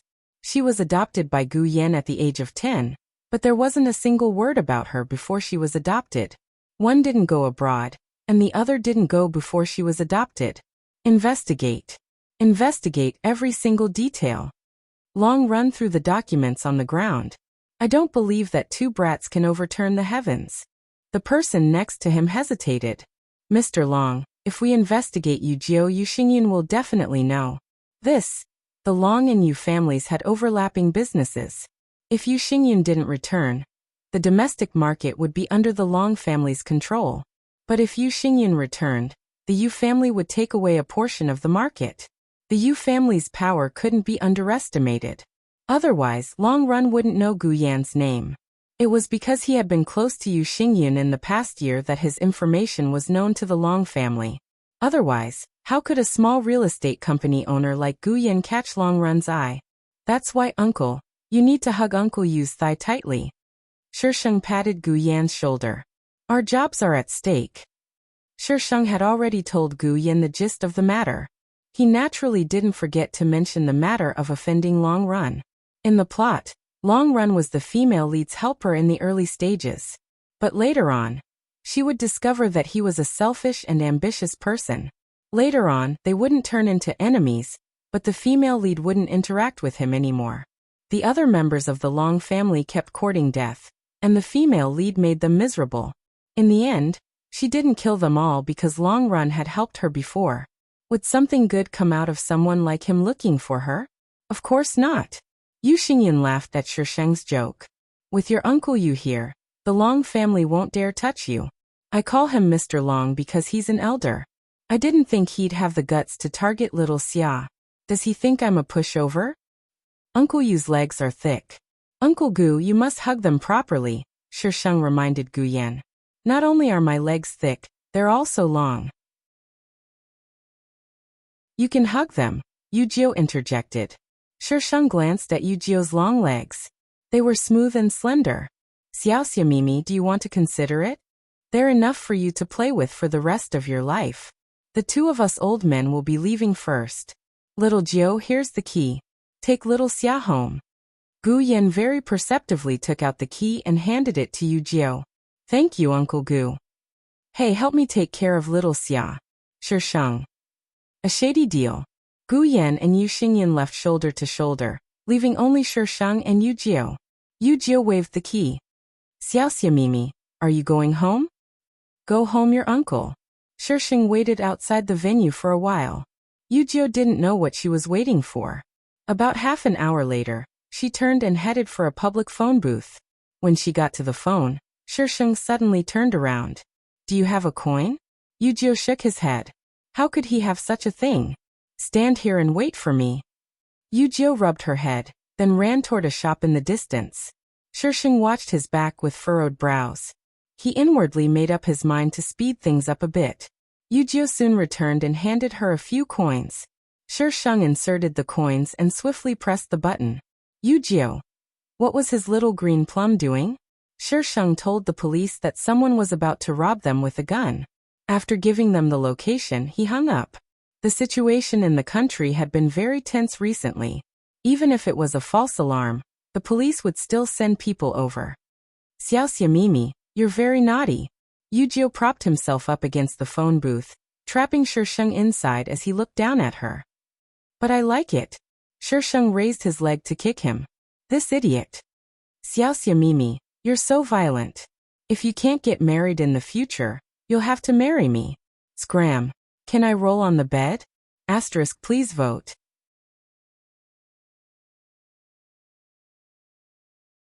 Chapter 356. Knock knock. The man was in the middle of his report when someone knocked on his car window. His eyes immediately went on alert as his muscles tensed. Yujio glanced over and his entire demeanor changed. He hurriedly opened the car door. Xiaoxia Mimi, why are you here? Get in. Shisheng opened the backseat door. Yujio closed the front passenger door and slipped into the back seat. Shisheng. Drive. What are you spacing out for? Waiting for death. Shisheng knocked on the front seat. The man naturally recognized the person he had been secretly following for the past year, and hurriedly started the engine. From her impolite attitude, he could tell that although he thought he hadn't been discovered by her, she had long discovered him. Xiaoxia Mimi. Shisheng tilted his head and squeezed out a sinister smile. Big brother Yujio, are you tired of living? Yujio frowned and looked behind the car. Xiaoxia Mimi, I didn't expect you to love me so much. This was all Yujio said. Shisheng couldn't be bothered with him. Drive to a place with fewer people. Of course, she didn't have the ability to know that someone wanted Yujio's life. It was the system's mission that told her that Yujio was in danger. She then opened the Taobao app. This thing wasn't so useless. At the very least, it allowed her to see if someone was carrying a gun. And a large number at that. Yet it stopped behind the car that had been following her for the past year. This person had appeared not long after Yujio left. At first, she wanted to catch him, but she realized that he didn't do anything other than follow her and occasionally help her solve some problems. So she didn't make a move. The man driving had also noticed the car behind them, but he was still confused when he heard Shisheng's words.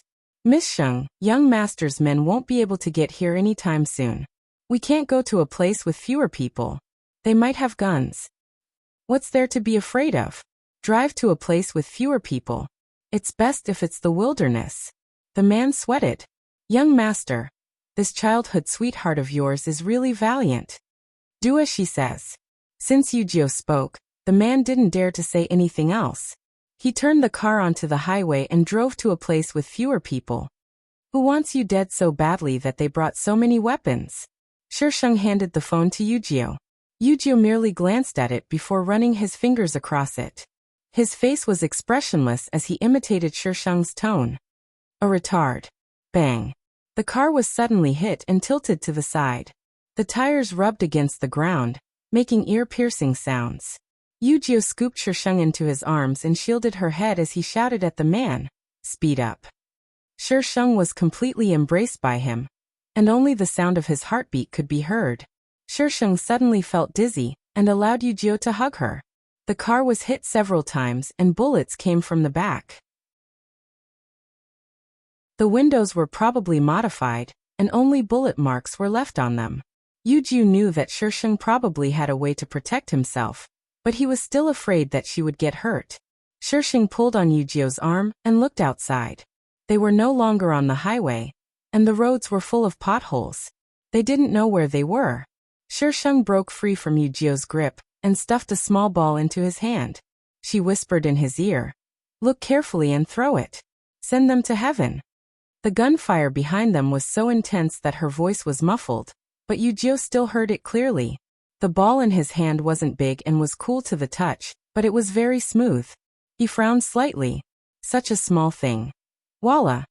The bulletproof glass finally gave in and shattered. Yujio pressed her down and used his body to block the shattered glass. Throw it, retard. Yujio threw the ball in his hand. There was a violent explosion behind them, and the gunfire stopped abruptly. The turbulent air current pushed their car forward. Voila! All the glass in the car shattered. Yujio held on tightly to Shisheng until the sounds outside disappeared, and the car came to a stop. Everything was silent. Yujio slowly let go of Shisheng. Shisheng struggled out of his embrace and tugged at his clothes to take a look. Are you okay? Let me take a look at your back. Yujio obediently turned around. His back wasn't pierced by glass, but there were several deep cuts. Xiaoxia Mimi, it hurts. Yujio turned around and threw himself into Shisheng's arms. Shisheng was both angry and amused. This guy was really retarded. She patted the man in front of her, who was still in a daze. Do you have a first aid kit? The man nodded mechanically before taking out a first aid kit. Shisheng pulled Yujio's shirt aside. Don't move around. Yujio lay on Shisheng's lap, her face reflected in the glass. He reached out and hugged Shisheng's waist, burying his face in her stomach. Shisheng. He really wanted to kill him. After Shisheng was done, she pulled down his shirt. Let go of me. No. Yujio's voice was muffled. Get out and take a look. Shisheng had no choice but to push the person in front. He was still in a state of shock. What are you looking at? He had seen the explosion through the rearview mirror. It was especially shocking, like countless bolts of lightning had collided. It was incomparably cool, like special effects from a movie. Look. Oh my god, this guy must be retarded. After the man recovered, Shisheng pushed open the door and got out. The man quickly returned. Glancing at the young master, who was still hugging onto Shisheng, he could only report to Shisheng. They're all dead. Not even a speck of dust is left. There's also a huge crater. There were still bolts of lightning in the crater. Let's go back to the city. Shisheng nodded. We can't go back. The man's face had been scratched by glass and was bleeding. He looked rather sinister. Shisheng. Their car was completely deformed. Even the tires were flat. Is the young master asleep? The man suddenly poked his head out to look at Yujio, his voice filled with curiosity. Shisheng pushed him, but Yujio didn't move. Shisheng reached out to touch his face and turned him over. As expected, his eyes were closed. Probably uncomfortable from being pulled by Shisheng, Yujio squirmed twice before burying his head back into Shisheng's stomach. The young master trusts you very much. Shisheng looked at him. The young master won't sleep in front of us, no matter how tired he is. Shisheng frowned. Help me open the car door. The man immediately pulled the door open. But because the car was deformed, it took a while for him to open it. Shisheng changed his position and carried Yujio out. Seeing a young lady carrying a grown man, the man's mouth turned into an O shape. Young master, your little green plum is really fierce. Yujio was rather heavy. Her useless body couldn't support him, so Shisheng placed him on the ground. Check if there's anything in the car that needs to be destroyed. The man. Why was this Miss Sheng acting like an experienced driver? The man checked the car and took out a few things. Then he dug out a backpack from the bottom and placed the items inside. The man had a mobile phone on him, but the signal was poor. It was useless. The two of them could only decide to go to the road first. Asterisk thank you to the cherub who tipped me, please vote.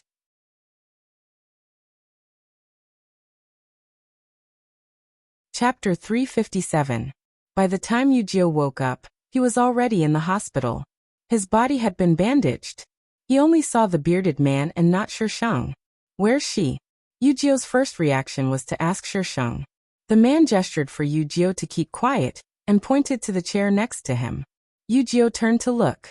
Shisheng was curled up in the chair, asleep with a tired look on her face. Bring her over. Ah. Bring her over.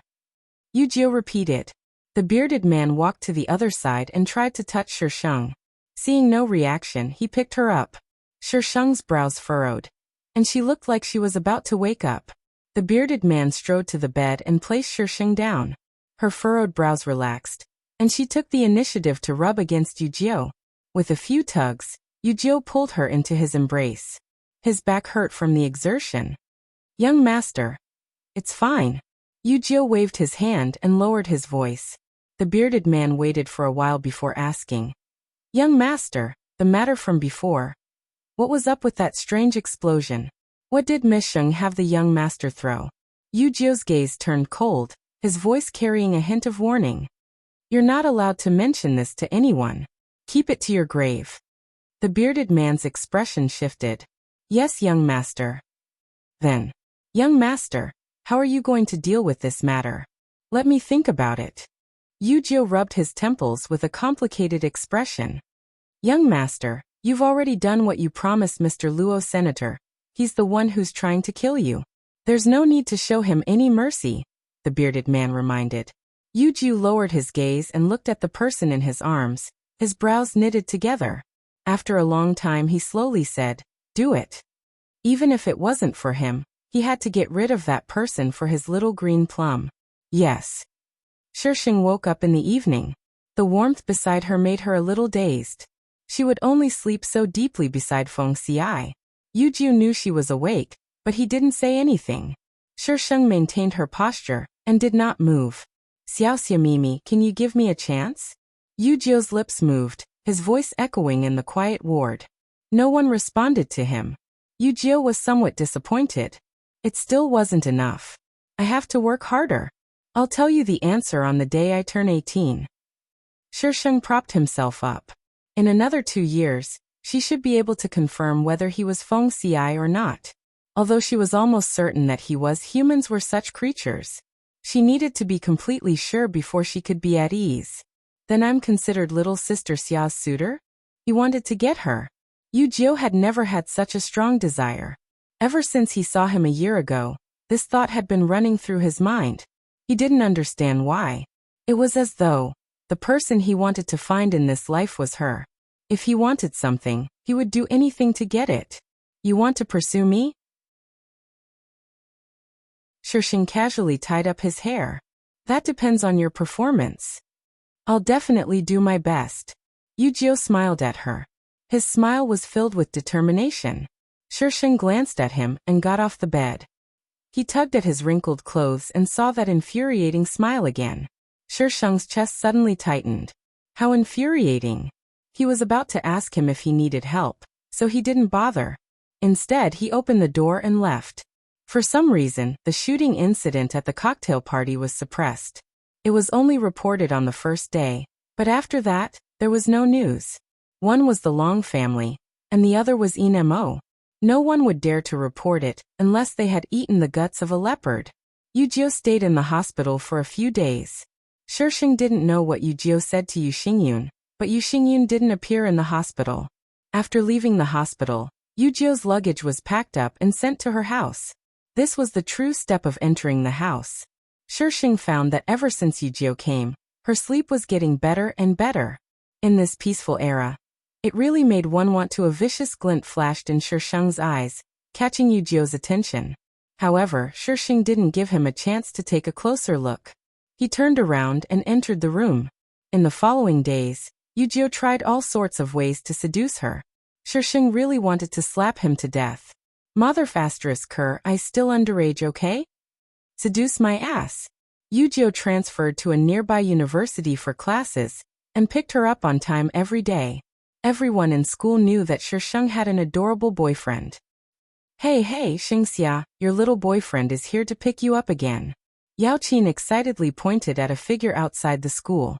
He stood under a tree outside the school gates, the soft light enveloping him.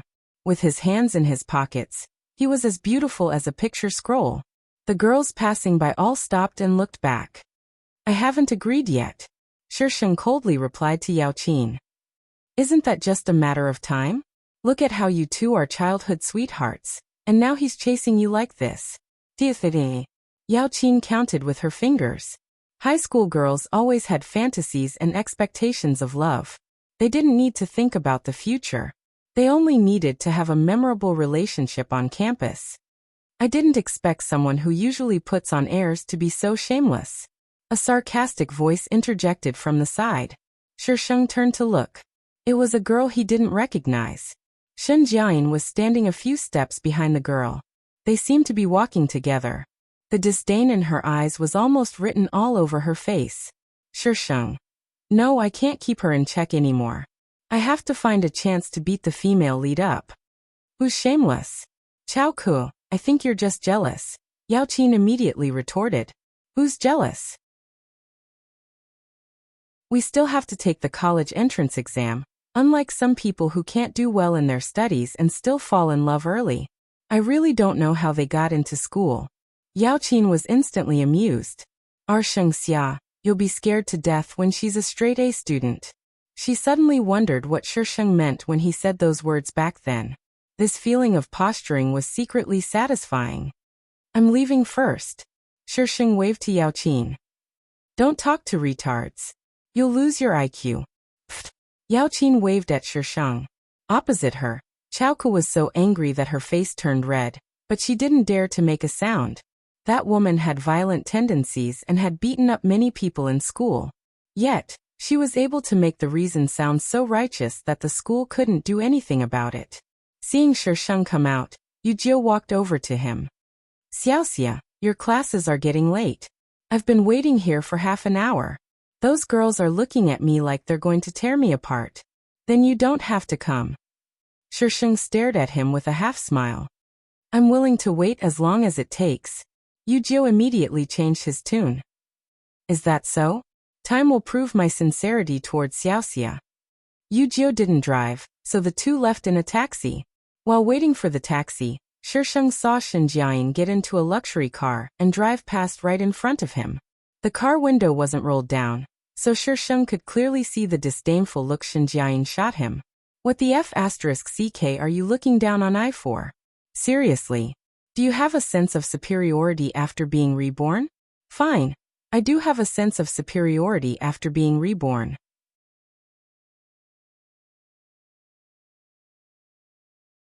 Chapter 358. Shisheng was surprised to not see Yu Jiu after school that day. She stood at the school gates for a while, and prepared to go home.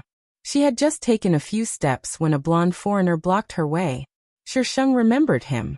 It was the foreigner who had come to talk to Yu Jiu at the cocktail party. Miss Sheng. The foreigner greeted her in broken Chinese. May I have a chat with you? About what? The foreigner looked around. His appearance had attracted a lot of attention. Coupled with the fact that Shisheng was a bad student, many people were pointing fingers at him. Miss Sheng, can we find somewhere less crowded? Shisheng glanced at him. I don't mean any harm.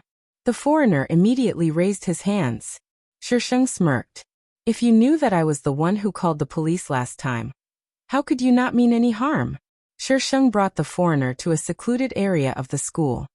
What's the matter? The foreigner looked around. It's like this, Miss Sheng. Mr. Yu confiscated a batch of our goods, but they don't belong to us. We're just a middleman, so we want you to talk to Mr. Yu and mediate. We can pay the price. What does he do? The foreigner was dumbfounded. Who? Yu Jiu. This didn't Mr. Yu tell you? The foreigner was even more confused. Since he hadn't told Miss Sheng, why did he ask them to look for her? Shisheng smiled faintly and began to dupe the foreigner. He was worried about me and didn't tell me. But I'm curious. Besides, if you don't tell me, how can I help you? The foreigner thought about it. She was right. He weighed the pros and cons, then leaned over to Shisheng and whispered a few words into his ear. Shisheng's eyes narrowed. She had really underestimated this idiot. Shisheng asked the foreigner to leave his contact information. He didn't agree or disagree. When she got home, Yu Jiu wasn't there. She frowned. Where had this guy gone? She hadn't seen him for several days. The foreigner came to rush her once, but Shisheng said that Yu Jiu hadn't agreed. The foreigner was a little suspicious. He had been camping nearby for the past few days. In the past, Yu Jiu would always come to pick her up, but he hadn't seen him for the past few days. Where did he go? After not seeing Yu for several days in a row, the people at school began to speculate if Sheng had been dumped. All kinds of rumors and slanders came at him. Sheng was even called to the school leader's office for a talk. The bespectacled, bald, and beer-bellied dean lectured them with a stern expression. Student Sheng Xia, your task now is to study, not to fall in love. When you get into a good university, no one will care what you want to do with her. Look at your grades again. What kind of university do you think you can get into with these grades? I don't plan to go to university, Sheng retorted. The dean could not catch his breath and slammed the table. What do you want to do if you don't plan to go to university? If you don't study now, what can you do when you enter society? To inherit the family business, Sheng said matter-of-factly. The original owner's parents left behind more than just cash. There was also such a large corporation. Compared to the Long family, they were on par. What university did she go to? She could become a CEO in name and just sit there and wait for death. There was no problem at all. Inherit the family business? The dean's expression turned strange before turning serious again. Even if you want to inherit the family business, you need to have knowledge. Do you think it's so easy to be a boss? If you don't learn now, it'll be difficult to learn in the future.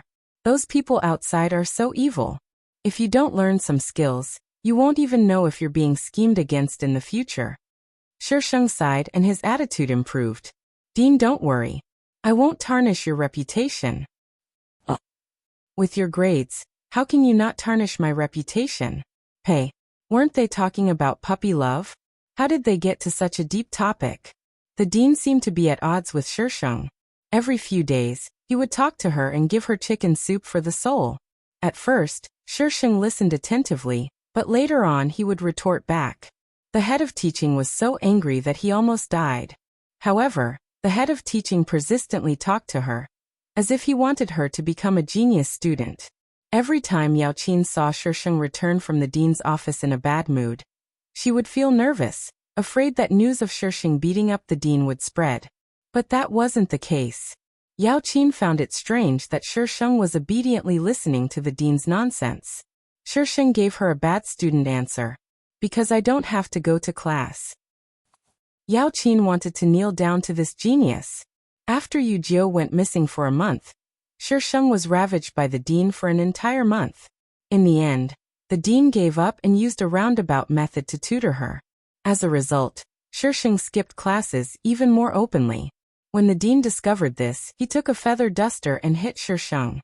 Of course, Sheng didn't let him draw. She took out a paper and filled it in. Instead, he filled out a sheet of paper and slapped it in front of him. Ever since then, the dean no longer cared about her. Occasionally, he would even cover for her when she skipped classes. As for puppy love, with her grades, puppy love was no problem. I say, do you treat my office as your home? The dean entered the office with his hands behind his back and stared sternly at the girl who had taken over his computer. At this time, computers were still very bulky and heavy.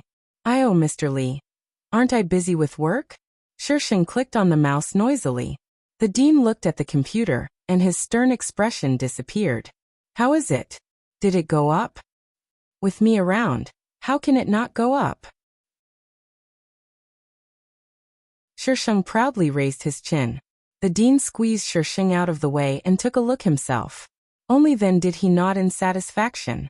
This girl's stock trading skills were simply godly. He was suddenly curious. What do your parents do? Finance, I guess. Sheng casually replied. No wonder. Realization dawned on the dean's face. Talent was hereditary. Sigh, he could only blame his father for not learning any good skills when he was born. Oh right, I saw your little boyfriend just now, the dean suddenly said. Sheng's lips twitched. Mr. Li, didn't you forbid puppy love? The dean's expression was stern. I was afraid that you wouldn't have any ability when you came out into society. Who hasn't been young once?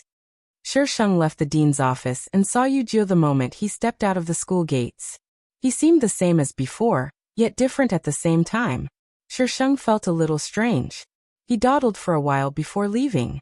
I thought you'd given up. Yu Jiu's lowered gaze shifted to Sheng. He stared at him for 3 seconds before suddenly stepping forward and pulling Shisheng into his embrace. He hugged her tightly, as though he wanted to embed her into his body. The sounds of laughter and whistling rose one after another. Yujio, don't talk. Let me hug you for a while. Asterisk come, let's hurt each other, please vote.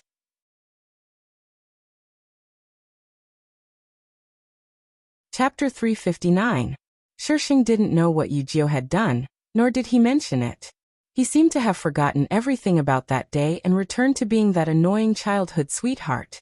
Shisheng told Yujio about the foreigner as a reward for revealing Yujio's identity. She didn't consider how Yujio would deal with it.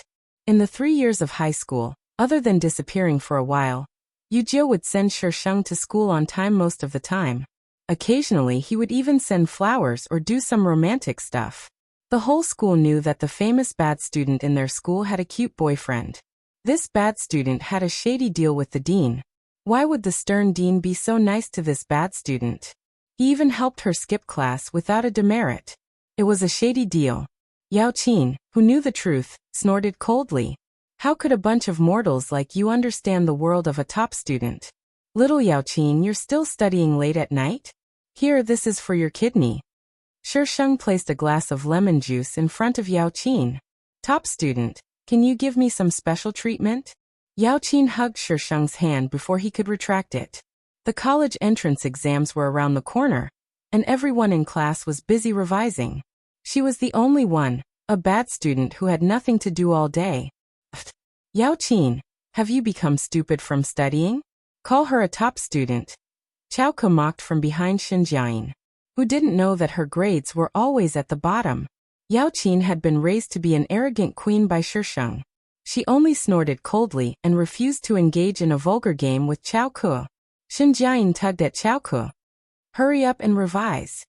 The college entrance exams were around the corner, and Xinjiang had been in school for a while. It was time for university. The female lead had grown up and was ready to be slaughtered. Shisheng looked at Xinjiang with evil intentions and patted Yao Qin's head. Come with me after school. Top student, I'll leave the rest of my life in your hands. Yao Qin looked serious. After school, Yao Qin brought her books and followed Shisheng home. This was Yao Qin's first time at Shisheng's house. She looked around curiously.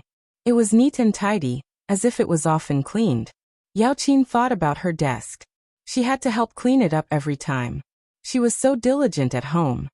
What do you want to drink? There's milk. Shisheng rummaged through the fridge, but there was no milk. Yujio, that idiot, drank all the milk again. People in their 20s were still acting like they hadn't been weaned off milk. Finally, she took out a box of orange juice. I only have this. Yao Qin was fine with anything. She just wanted to give her special treatment as soon as possible. Otherwise, he would be dead meat in the college entrance examination. Hurry up, let's revise. Yao Qin realized that these questions, which she thought were difficult to understand, suddenly became simple after Shisheng explained them to her. Yao Qin felt that the teachers in the school were simply retarded. This was the IQ that a teacher should have. If the teacher was like this, would her grades still be so bad? Yao Qin was biased in her subjects, and she was bad at mathematics, physics, and chemistry. Shisheng could not bear to look at her. Kacha. Shisheng looked up just in time to see Gu Yan, whom he hadn't seen in a while, enter the room, followed by Yu Xingyun and Yu Jiu. Little Xia. Yao Qin is here too. Gu Yan was surprised. Yao Qin immediately became reserved. Uncle Gu, Uncle Yu. Perfect timing. It's little Xia's birthday today, so let's go out for dinner. Have you finished your homework? Uncle Gu nodded with a smile. It was her birthday. She had almost forgotten. Shisheng blinked and said, We're done. Uncle Gu, when have you ever seen little sister little Xia do her homework? Yu Jiu interrupted. Yao Qin had eaten with Gu Yan a few times over the past few years, so she was quite familiar with them. However, this was her first time being so close to Yu Jiu. She couldn't help but tug at Shisheng and wink at her.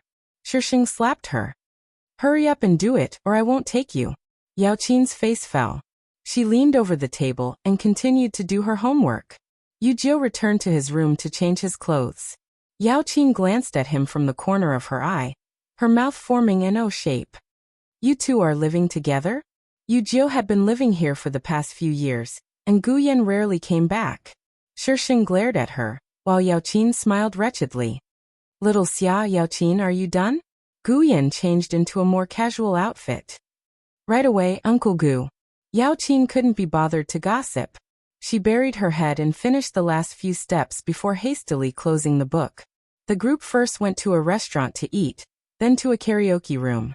Since Shisheng was 18, Gu Yan no longer forbade her from drinking. Yao Qin's family was strict and rarely did she get so wild. She dragged Shisheng along and drank quite a bit. By the time they left, Yao Qin was already unconscious from the alcohol. Yu Xingyan was also unconscious like Yao Qin. After asking Gu Yan to call Yao Qin's parents, Gu Yan sent Yu Xingyan home while Shisheng and Yu Jiu took Yao Qin home. There were only 3 rooms in the house. Gu Yan, Yu Jiu, and Shisheng had one, so Yao Qin could only sleep in her room. By the time Shisheng cleaned Yao Qin up and tossed her onto the bed, he was covered in a layer of sweat. Shengxia. Shisheng looked at Yao Qin, who had suddenly sat up like a corpse, with a dumbfounded expression. Great aunt. Why did you wake up from your sleep? She crawled over in a daze and hung onto Shisheng's body, whispering into his ear. Let me ask you, did you do that with your childhood sweetheart? What? Get down first, it's so hot. Shisheng pushed Yao Qin down. Yao Qin suddenly giggled foolishly and rolled into the room. It didn't take long for her breathing to stabilize. Shisheng adjusted the air conditioner to a suitable temperature and stood by the window, looking out at the resplendent street scene in the distance. With a twitch of her fingers, strands of spiritual energy circled around them. After a long while, she turned and left the room. Yu Jiu sat in the living room with only a table lamp on. The gentle light enveloped him, making him feel somewhat lonely. The early summer nights weren't too hot. However, Shisheng felt his body heat up and become irritated. She didn't like this side of him. Shisheng knocked on the cabinet. Yu Jiu looked over. His eyes were a little dazed, probably from the alcohol. Enter the room, Shisheng said. Yu Jiu didn't ask anything and obediently entered the room. Yu Jiu was probably a little dazed from the alcohol, for he had a dazed look on his face after entering the room. Shisheng closed the door and reached out to tug at Yu Jiu, who was still walking forward. Spiritual energy instantly entered his body through his wrist. Yu Jiu looked at her in confusion, then suddenly pressed down on her. Xiaoxia Mimi. His hot lips brushed across her cheeks, and then he accurately imprinted his lips on hers. Shisheng didn't move and continued to channel his spiritual energy. Very quickly, the spiritual energy gave her the information she wanted. Yu Jiu's body stiffened for a few seconds. Then his chest throbbed with a sense of familiarity. He sobered up a little, his lips lingering on Shisheng's lips. She really did taste good, and he didn't want to let go. Oh no, oh no. His childhood sweetheart wanted to beat him to death.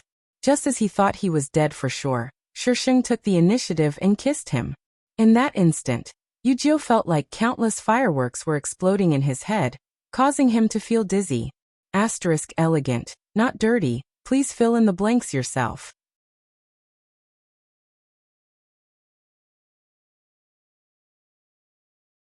Chapter 360. It was a wild night. Shisheng was exhausted from all the torment and nestled limply in Yu Jiu's arms. Yu Jiu rubbed Shisheng's waist, his voice hoarse from passion. Are you feeling better? Shisheng didn't respond. Yu Jiu's hands began to misbehave as he rubbed. Shisheng kicked him and glared at him. Yu Jiu sheepishly retracted his hand. Xiaoxia Mimi, why don't you touch me back? Shisheng. Drag this hooligan out for I. Yu Jiu grabbed Shisheng's hand and moved it downwards.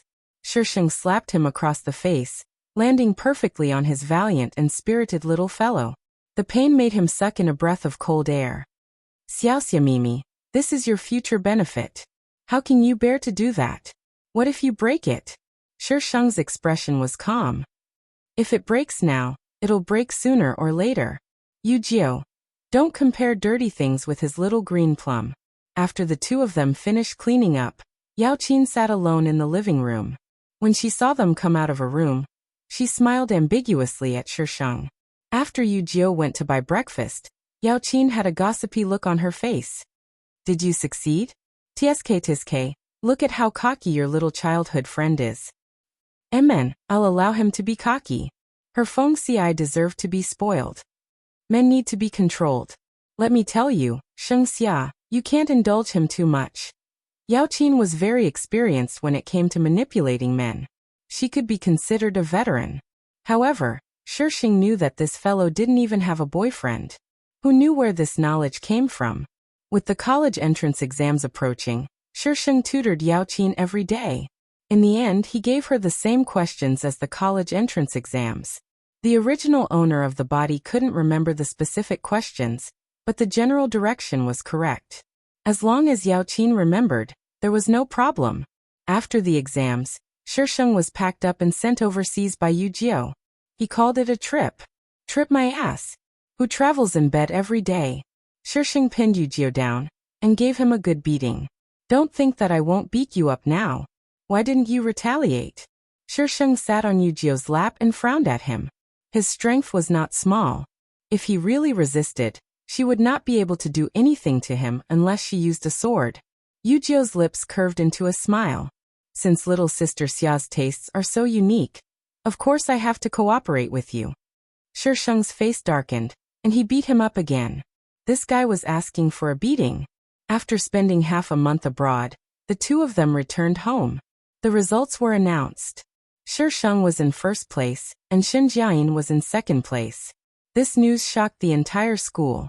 Except for the dean and Yao Qin. Those people probably couldn't understand why the last place student would end up in first place. Shen Jiayin. Shisheng stood on the steps and called out to the female lead. Shen Jiayin turned around. In 3 years she had grown into a slender and elegant woman with the aura of a goddess. Shisheng walked down the steps and stood in front of Shen Jiayin with an arrogant expression. I've given you 3 years to grow up. Don't disappoint me. Shen Jiayin's heart skipped a beat, but she calmly sized up Shisheng. What did she mean by that? Shisheng waved the notice in his hand. This is just the beginning. Let's see if the darling of heavenly Tao is more powerful, or if I'm a bug. Shen Jiayin watched as Shisheng swaggered away. That arrogant look made it seem as if she was the most impressive person in the world. Shen Jiayin couldn't help feeling a little depressed. This woman, she was as annoying as ever. Shen Jiayin's company was doing well, and she was considered a celebrity in the upper-class circle. Shisheng would occasionally attend cocktail parties with Yu Jiao, and the chances of bumping into Shen Jiayin at them were 50%.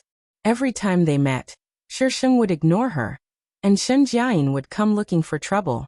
Mr. Plotline was really something. She would only be avoided at cocktail parties that were especially high-class and commonly known as dark deals. But this time, Shisheng had actually seen her. So Shen Jiayin was starting to step into the underworld? Little sister Xia, you've been staring at her for several minutes. Is she as good-looking as me? You're good-looking, so good-looking that it's like the heavens. Shisheng pried his hand away. Yu Jiao didn't give up and pestered him, his voice seductive. Little sister Xia. Shisheng. This coquettish little vixen. Young master. The sudden voice interrupted Yu Jiao's fiery hand on Shisheng's body, and he turned to look. The bearded man stood a few paces away, his gaze lowered, not daring to look around. Yu Jiao and Shisheng were in a corner, with Yu Jiao blocking Shisheng. If one didn't do it on purpose, one wouldn't be able to see her. Yu Jiao tugged at his tie, his eyes cold. If you can't give me a convincing reason, you should know the consequences. The bearded man hung his head even lower. Inemo wants to see you. Inemo. Yu Jiao wrapped an arm around Shisheng's waist and led him outside. What right does he have to see me? Young master, it's about the goods from the Middle East. The bearded man lowered his voice. Yu Jiao had connections with the underworld overseas, and a batch of goods had been intercepted by Inemo. Inemo didn't seem interested in the goods, and only wanted to see Yu Jiao. Yu Jiao's expression darkened. Why didn't you report this to me? The bearded man's lips twitched. Young master, I wanted to report it to you at the time, but you didn't listen. Of course, the young master's tone was even scarier than now. So it's still my fault? It's my fault. The bearded man took the blame. Shisheng listened quietly to their conversation without interrupting, nor did he raise any opinions or dissatisfaction. The bearded man couldn't help thinking more highly of Shisheng. It wasn't without reason that the young master doted on Miss Sheng so much. Previously, the young master was afraid that his actions would scare Miss Sheng, so he didn't dare tell her directly. He beat around the bush and let Miss Sheng find out for herself. When other women found out, they were either too scared to interact with him, or they were so spoiled that they didn't know the immensity of heaven and earth. Let him come over. Yujio finally spoke. Yes. The bearded man left the party to arrange the meeting. By the time Shisheng and Yujio left the party, it was almost dawn. The bearded man was waiting for them outside. The meeting place was at a winery. There was a wide table with fresh flowers and red wine on it, and a faint fragrance wafted in the air. Inemo, dressed in a black suit, sat on the sofa next to the table. Shen Jiayin was sitting next to him. TSK, the male and female leads were hooked up. Seeing Shisheng, Shen Jiayin's pupils shrank. As expected, it's you. Inemo was the first to speak. Yujio settled Shisheng down before smiling. It's an honor to meet you, Mr. In. Yujio hadn't changed much in the past few years. He was still adorable, with dimples appearing whenever he smiled. He looked like a university student, making it impossible for people to associate him with the underworld. But right now, he was standing there casually, exuding the aura of a strategist. His expression was frivolous and arrogant, and he was on par with the man opposite him. This was Yujio's true self. Chapter 361. You go out first, Inemo said to Shen Jiayin. Shen Jiayin nodded and got up to leave. When she passed by Shisheng, she paused. Miss Sheng, do you want to go out for a walk with me? Shisheng propped up his chin with one hand, looking bored. I don't want to go. Shen Jiayin's eyes darkened as she looked at Yujio. What these two men wanted to talk about was definitely business. Would he let her stay here? Yujio didn't show any signs of anger, and merely stroked Shisheng's head. Are you tired? We'll finish the discussion soon. Yujio's attitude made it clear that she didn't need to go out. Shen Jiayin turned back to glance at Inemo. He was looking at Shisheng, seemingly curious. Shen Jiayin gritted her teeth and left the room without another word. Once she left, Yujio cut to the chase. Mr. In, you seized my goods and came to negotiate with me. You must have a request, right? Inemo changed his posture and looked even more casual. I'm not asking for anything. I just want to make a deal. A deal? Yujio snorted. What kind of deal is worth Mr. In risking his life to come all the way overseas to seize my goods? You must have expended a lot of effort, right? Inmo's interlocked fingers tightened. His influence was all within the country, so he had indeed expended a lot of effort to get this done. The two men spoke in a bureaucratic manner and couldn't get to the point. Seeing Shisheng's expression improve, Yujio figured that she didn't like to waste time. Mr. In, what kind of deal do you want to make? Just say it. Inemo had been waiting for Yujio to say that. I want the necklace called Echo that Mr. Yu is wearing. You're here to rob me for a necklace? Yujio's smile was somewhat mocking. That necklace is handmade and unique. There's only one of its kind in the world. Mr. Yu should understand its collectible value. I'll consider it. Then I'll wait for your good news. Yujio's smile didn't reach his eyes, looking extremely perfunctory. Take care. Inemo glanced at Shisheng, who returned a provocative look in Shisheng's eyes. According to the laws of novels, there's something wrong with that necklace, Shisheng said faintly after Inemo left. The law of novels? Xiaoxiamimi, your words are quite interesting. Yujio pinched Shisheng's cheeks. Let's go, my empress. It's time to return to the palace and sleep. Yujio was intentionally avoiding the topic. Shisheng gave him a meaningful look. Yujio hugged her and rubbed against her. You don't have to worry about these things. I'll take care of them. Okay. Then don't ask me about it in the future. Shisheng nodded. As long as you're fine, I'll do as you say.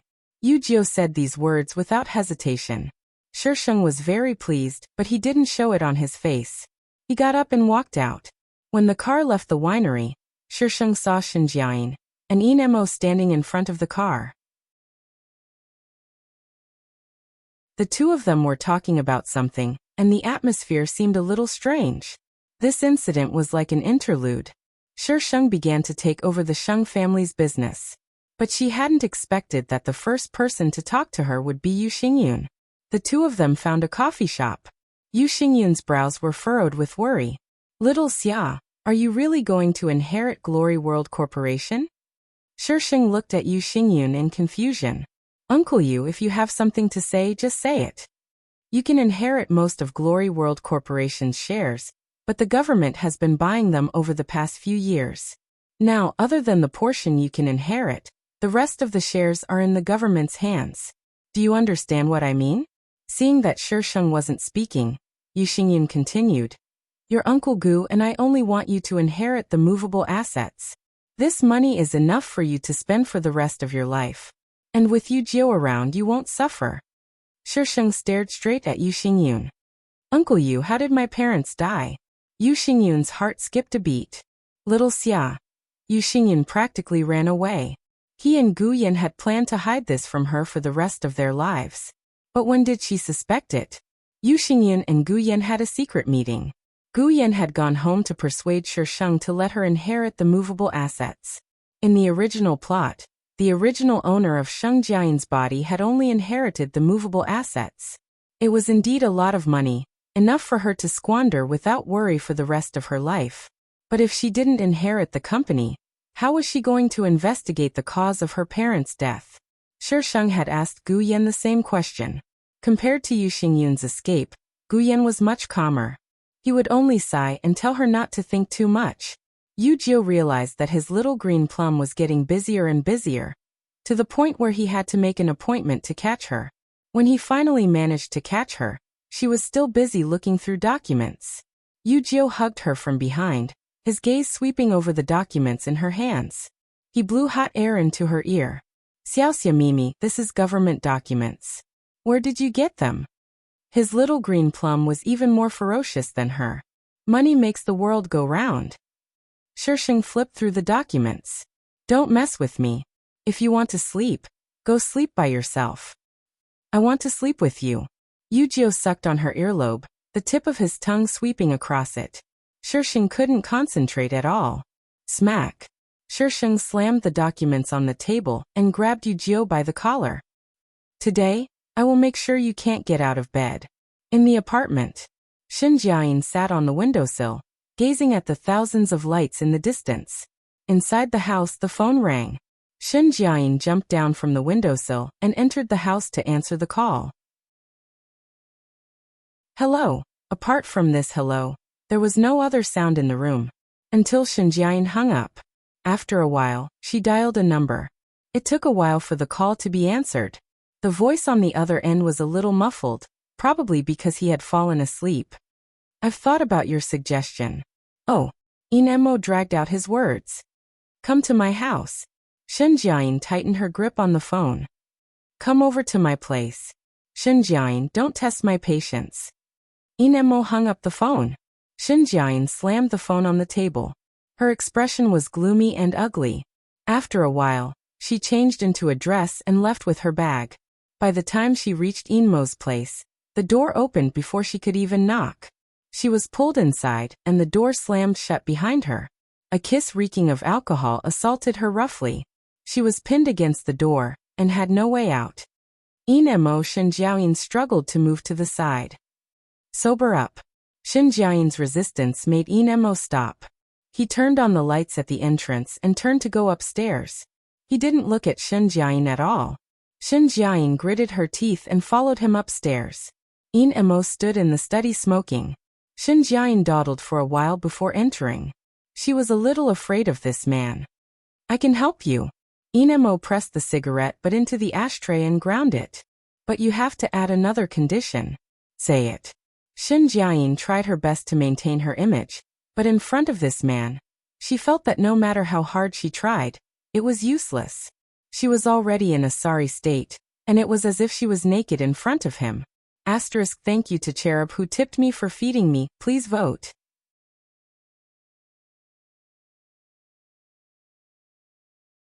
Chapter 362. Yu-Gi-Oh proved his words with reality. There were only immortal fields, but no immortal oxen. He sprawled on the bed, his face devoid of life. His little green plum was actually so strong. Shisheng covered him with the blanket. You should sleep now, right? If you dare cause trouble again, I'll kill you. Yu-Gi-Oh's self-esteem was hurt, so he huffed and shrunk under the blanket. Shisheng looked at the bulge in amusement. She had spiritual energy in her body, so her energy was definitely much better than his. Shisheng took the documents to the bed. As soon as she climbed in, Yu-Gi-Oh rolled over and hugged her, falling into a deep sleep. Shisheng sighed. He left a lamp on and slowly looked through the densely packed documents. There wasn't much useful information in the documents, just some of Glory World Corporation's acquisition plans and evaluations. Yu Xingyan said that Glory World Corporation was under the government's control. Why? Glory World Corporation had a long history and wasn't some new company. Why would the government want to acquire such a complicated company? Why would those people be willing to sell their shares? If it was for money, then with Glory World Corporation's development, their hands would be sore from the dividends they received every year. If they sold their shares, then they would have nothing left. TSK, how interesting. Shisheng didn't even register for university. She had already attended many universities and didn't want to go any further. No matter how Gu Yan and Yu Xingyan tried to persuade him, Shisheng acted as if he wanted to return to the palace and ascend to the throne. Not even Yu Xingyan's Yu-Gi-Oh could persuade him. How could Yu-Gi-Oh persuade him? He supported Shisheng with his body. In the end, the two parties sat down for another meeting. Uncle Gu, Uncle Yu, if you can't give me a convincing reason, I won't give up. Shisheng's tone was calm. We know.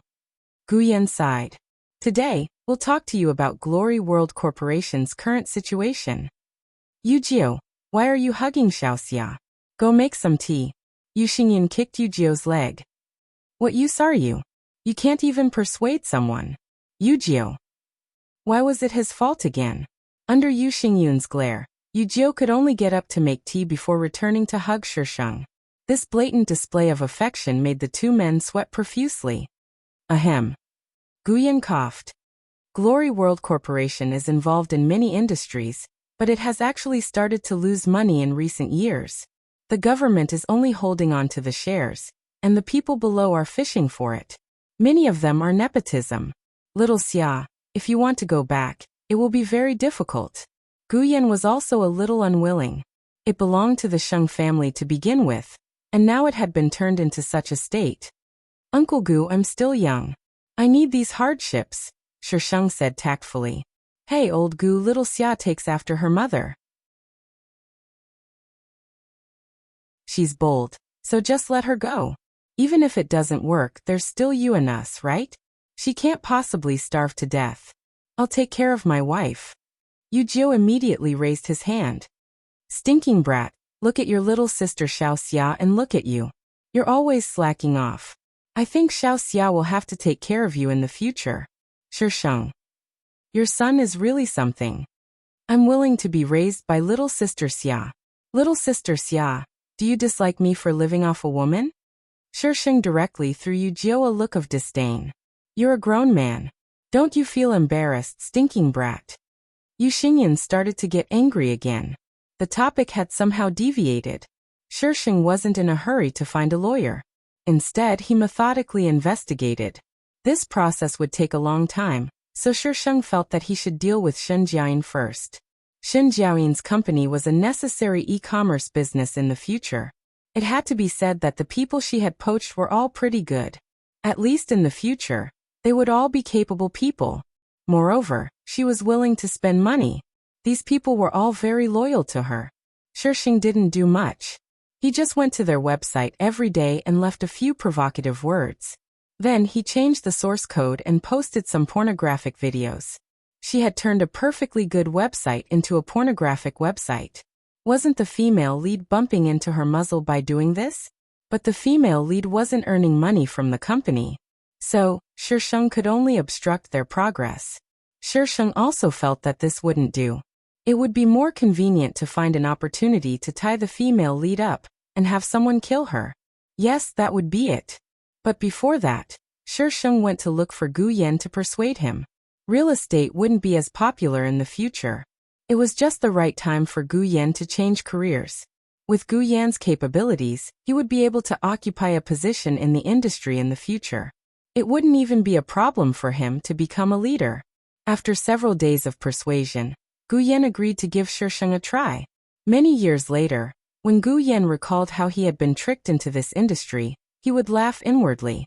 That mouth of hers had no sincerity at all. It was as if she was drawing a big pie for him without any seasoning. But her expression was serious, as if she had seen such a world before.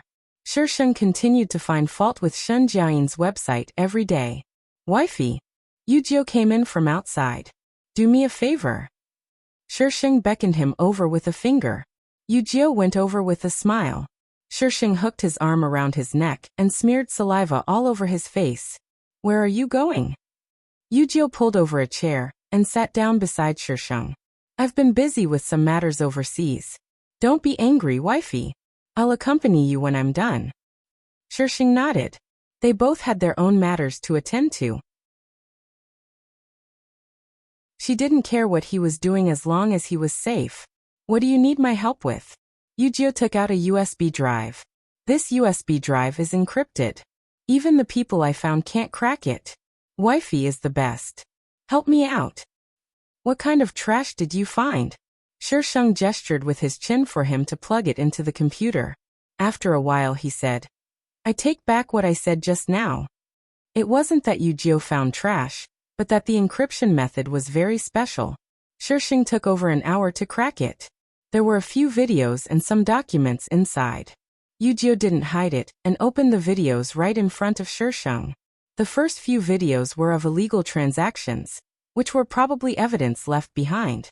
But the last video looked a little old, and the image wasn't clear. It was shaky and must have been taken secretly. Wait.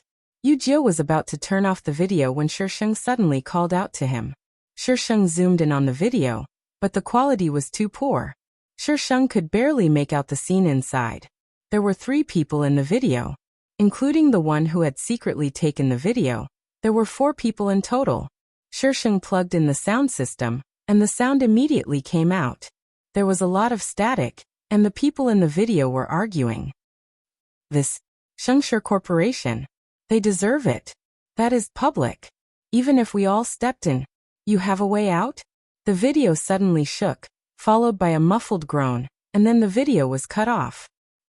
Hurry up and go to sleep after watching this.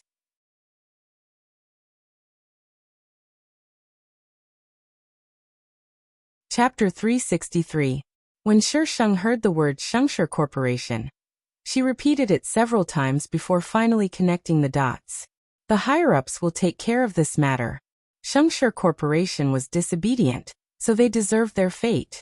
That place was a public area, and they hadn't even signed the contract, not to mention that the higher-ups knew about it. We've already stepped in. Do you think you have a way out? The people in the video were too blurry to tell, but the background looked familiar. Where did you get this video? Shisheng asked Yujio. I stole it from Enmo. Yujio replied honestly. Enmo. Shisheng made a copy of the video. Can I take a look at the documents? Shisheng pointed to several other documents. Of course. What's mine is my wife's. There were many documents, so Shisheng opened them one by one. Most of them were accounts with large numbers, and some even had notes at the end. There were also documents written in text, but they were all important contracts that had nothing to do with Shengshi Corporation. When she reached the last 2 documents, Shisheng finally saw the word Shengshi Corporation. The first was a contract to purchase land. The buyer was Shengshi Corporation, and it had already been signed and sealed. However, the seller didn't sign, nor was there any information. There wasn't even a mention of the land, and they used the code name JY. The second document was a list of names. Most of them had the surname Sheng, and there was a red cross at the end. There were quite a few people, at least 40 to 50. The original owner's parents were among them. Shisheng saw Sheng Xia's name, followed by a question mark. There was another name with a question mark. Sheng Yang. This name wasn't in the original owner's memories, but it was in the plot. Sheng Yang was an overseas returnee. He was a sinister and cunning person who had always opposed the female lead, as if she had a deep grudge against him. In the end, he was naturally cannon fodder. This is too much. No matter how she looked at it, there was a huge conspiracy behind this plot. It was definitely added by that idiot system. What the hell? Sheng chased Yu Jiu away, telling him to do his own thing. She took the list and checked it one by one. These people had all died in an accident. After the original owner's parents died, everyone except Sheng Yang and Sheng Xia, who had a question mark. What was it that was worth killing so many people? Sheng took a closer look at the contract. It was worth more than 100 million yuan. Shengshi Group must have kept a record of such a large contract. Of course, it was also possible that it had been destroyed. Therefore, the most convenient method now was to ask Gu Yan and Yu Xingyun. However, Sheng felt that they did not know the details. According to this list, some people regarded the Sheng family as a thorn in their side, but she had lived here peacefully for so many years. Someone must have helped her erase her information. However, Gu Yan and Yu Xingyun supported her return to Glory World Corporation. That way, the person who harmed the Sheng family would definitely know what was going on between Gu Yan and Yu Xingyun. That was not right. Sheng took the list and went straight to Gu Yan's company. Gu Yan was in a meeting. Sheng was waiting for him outside. When he came out, Sheng pulled him to his office. Xiaoxia, what's wrong? Gu Yan was confused. Uncle Gu, tell me honestly, what do you and Uncle Yu want to do? She could tell that Gu Yan and Yu Xingyun truly loved Sheng Xia. Gu Yan frowned. Child, what nonsense are you talking about now? Sheng slapped the list in front of Gu Yan. My father. Before Sheng could finish, Gu Yan frowned and glanced at the list. Then he raised his index finger to his lips and shook his head at Sheng. Sheng's tone changed. You don't have to worry about me and Yu Jiu. Don't cause trouble. I'm just worried about you. It's good to get engaged as soon as possible. Gu Yan continued. Have you eaten? You're so careless the moment you come. You're not like a girl at all. No. Sheng shook his head. Then wait for me. I'll deal with a few documents. I'll be done soon. Sheng nodded. Seeing that Gu Yan had returned to his seat to deal with the documents, Sheng walked around the office. About half an hour later, Gu Yan got up and asked Sheng to leave. Gu Yan did not say anything after they left the company. He only spoke when they entered a restaurant. Old Yu was right. You're very smart. Gu Yan sighed. Just like your mother. Sheng didn't say anything. The atmosphere in the room was heavy. Time ticked by. Finally, Gu Yan sighed. Old Yu and I have been under surveillance for about 2 years. I didn't agree with you inheriting Shengshi Corporation, but Old Yu was right. They've been watching us, which means they already know about your existence. You're very smart, so we decided to take a gamble. If we win, we can find the truth. If we lose, we'll die together. Xiaoxia, have you thought it through? How did my parents die? Gu Yan shook his head. I haven't investigated the details yet. I received an anonymous call in the middle of the night. It was from your mother. She told me to go to your house and take you away. No matter what happens, I'm not to let you appear. Later on, the news reported that your parents died in a plane crash. Gu Yan didn't have much to do with Shengshi Corporation. Only a few people knew that he was close to the CEO of Shengshi Corporation. Sheng Xia's father had once saved his life. Later, he was given money to start a company. That was how he got to where he was today. He listened to Sheng Xia's mother. They didn't dare to appear, let alone let Sheng Xia go out. Later, he found out that the Sheng family was dying one after another. That phone call had already made Gu Yan nervous. This situation made him even more uneasy and frightened. But at that time, his company had just started and was still struggling at the bottom of the industry. He couldn't find out what had happened to them. Just as he was about to take Sheng Xia abroad, he received an anonymous package. The package was sent when Sheng Xia's parents left the country. There were several documents in the package, including a share transfer, a power of attorney, a bank card, all of Sheng Xia's information, and a letter. In the letter, Sheng Xia's parents asked Gu Yan to take good care of Sheng Xia. They had already asked a friend to destroy all her information. There was no need to take her away. They never let Sheng Xia appear in the public eye. Everyone knew that they had a daughter. They had always called her by her nickname and protected her very well. So no one except the Sheng family knew what their daughter's name was, what she looked like, and how old she was. However, most of the Sheng family were dead. Although the surname Sheng was not common, it was not uncommon either. If they really left suddenly, it would attract attention. So Gu Yan did as they said and stayed. The original owner vaguely remembered that period of time. But at that time, even Gu Yan was muddle-headed. The original owner fell sick and couldn't get better. It had been more than 2 months. Asterisk at that time, there were no cameras everywhere. The internet was not developed, so it was much easier to hide a person.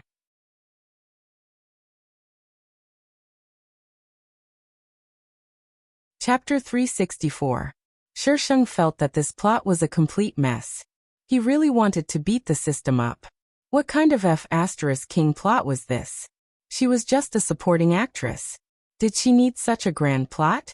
Couldn't she just let this darling have a happy family? Couldn't she just let this darling act cool in peace? Host, every character has a family background. According to the script, Sheng Xia only inherited the movable property left to her by her parents. Her parents had already passed these things around, so naturally, no one could find out. So to outsiders she was just a rich and beautiful girl. But if you want to find out the truth, you have to take a completely different path from her. Testing this darling's IQ? F***ck. Uncle Gu, don't worry about this. I'll deal with it myself. Gu Yan immediately became serious. You're just a little girl. What can you do? I was already worried about pushing you out. They wanted to use this method to lure out the mastermind. He had wanted to take her away from here, but he found that everything about him was being watched. Yu Xingyun's side was a little better, but he was afraid that going abroad would alert the enemy and cause the person behind him to do something crazy. They had been under surveillance for 2 years and hadn't done anything. This proved that they didn't want Sheng Xia's life. As long as it wasn't her life, they still had a bargaining chip. Uncle Gu, thank you. But you and Uncle Yu shouldn't get involved. That's the best thing for me. You have to believe me. I'm much more capable than you think. Gu Yan argued with reason, but Sheng firmly rebutted him. He was an adult, yet he couldn't win against a child. Then when do you plan to go back? I'm not in a hurry. I still need some materials. After parting ways with Gu Yan, Sheng gave Yu Jiu a call to ask if he'd dealt with all the suspicious people surrounding her. Yu Jiu happily answered, even asking for praise in a tone of voice. If he were in front of her, Sheng would definitely throw the phone at his face. Sheng thought about it for a long time. Using IQ was too tiring. She grabbed the iron sword and stormed toward the Long family. Who are you looking for? The Long family's servant saw Sheng's gloomy expression and the iron sword in her hand, and felt a little scared. Open the door. The maid didn't dare to open the door. Miss, who are you looking for? Sheng was impatient. He raised his hand and slashed at the iron gate. The iron door, which usually looked sturdy, could not even withstand a single blow from the iron sword, and was split in half. The servant screamed and hid to the side. Sheng strode inside. Miss, who are you looking for? You can't come in, please. Sheng pointed his iron sword at the person who spoke. That person immediately retreated with a terrified expression. Whoever tried to stop her would definitely be chopped up. They went all the way to Long Run study. Bang. The people in the study were all shocked. They were even more shocked when they saw the person standing outside. Midsummer. Long Run was much older than he was 3 years ago, but his voice was still full of energy. Sheng scanned the crowd and said, everyone's here. Inemo and Shen Jiayin were both there. Other than the two of them, there were also 2 other old men that he didn't recognize. She couldn't tell who the person in the video was, but she remembered this place. This was the background of the video. Even the furnishings had not changed. Long Run definitely had something to do with this. Sheng turned around and pointed his sword at the bodyguards who had followed her. Get lost. She was clearly a gentle girl, but when her face darkened, She looked so scary. It was as if one could feel a sense of oppression standing beside her, making one breathless and weak at the knees. Long Run had seen all kinds of big scenes. He waved his hand at those people. Only then did the bodyguard slowly back away a little. Shisheng closed the door and pasted a talisman on it. She didn't do it discreetly. Everyone present saw it. They all had strange expressions on their faces. Among them, Shen Jiayin was the strangest. "Midsummer, what are you trying to do?" Shen Jiayin took advantage of the fact that she knew Shisheng and questioned her first. Shisheng tilted his head and looked at her. The iron sword was pointed at her head. "Shut up. One more word and I'll cut you." Shisheng. Shisheng's iron sword swept over. Mo quickly carried Shen Jiayin in his arms and turned to avoid the iron sword. "Be good and stay here. You'll have a chance to talk." Shisheng didn't mind. Anyway, with Tiandao's help, she definitely wouldn't be able to kill these two cockroaches. Shisheng looked at Long Run, who was still sitting calmly. "Mr. Long, how have you been?" It was different from 3 years ago. Her voice was no longer childish, but it was still clear, like a trickling stream that flowed directly into one's heart. "Miss Sheng, why have you come to my house with such a big entourage? Are you playing dumb with me?" Shisheng kicked a vase that was half the height of a person beside her. The vase shattered into pieces. "Remember what I told you before?" Long Run's face darkened. The 3 old men looked at each other. Long Run spoke first. "Sheng Xia, you already know your identity?" Shisheng snorted. "I've always known who I am and what I have. What I want to know now is what land Glory World Group bought, and the truth behind my parents' deaths. Don't joke around with me. Take a look at this for yourselves." Shisheng threw the USB drive over. "Speak to me after you've finished reading it. If anyone dares to fabricate nonsense, I'll kill you right here and now. Don't think that I don't dare. There's nothing in this world that I can't do. You're crazy." An old man beside Long Run growled, his face full of anger. "TSK Big Boss. You're scared by this little entourage?" Shisheng snorted in disdain. He tapped his iron sword on the table beside him. "Hurry up and read it. Stop wasting time." The combined age of the 3 old men was more than 200 years old, but they were being ordered around by a young girl who wasn't even 20 years old. The old man on Long Run's left, who hadn't spoken, quietly reached behind him. Shisheng glanced at him out of the corner of his eye, watching as the old man pulled out a gun and pointed it at him. He pushed up his reading glasses, a benevolent smile on his face. "Little girl, tell me, is your sword faster or my gun faster? Want to give it a try?" The smile on Shisheng's lips caused the spear-wielding old man to feel uneasy. But due to his trust in his gun, he suppressed his uneasiness. "Put down your sword. We'll have a good talk with you. Idiot." The old man felt something hit his wrist. He raised his arm and shot the ceiling with a flick of his finger. The sound echoed in the room for a long time, filling the room with the smell of gunpowder. How did she do it? She clearly hadn't done anything. "She's a cultivator." Mo stared at Shisheng in confusion. "I really didn't expect you to be a cultivator. Yu Jiuzai for people was as good as ever." Shisheng knew Mo was a cultivator. The plot had mentioned it before. But in this era, cultivation methods were incomplete, so Mo's aura was a bit mottled. Although he'd cultivated longer than her, he couldn't compare to her pure strength. "Nice to meet you." Shisheng spat out 2 words with a fake smile.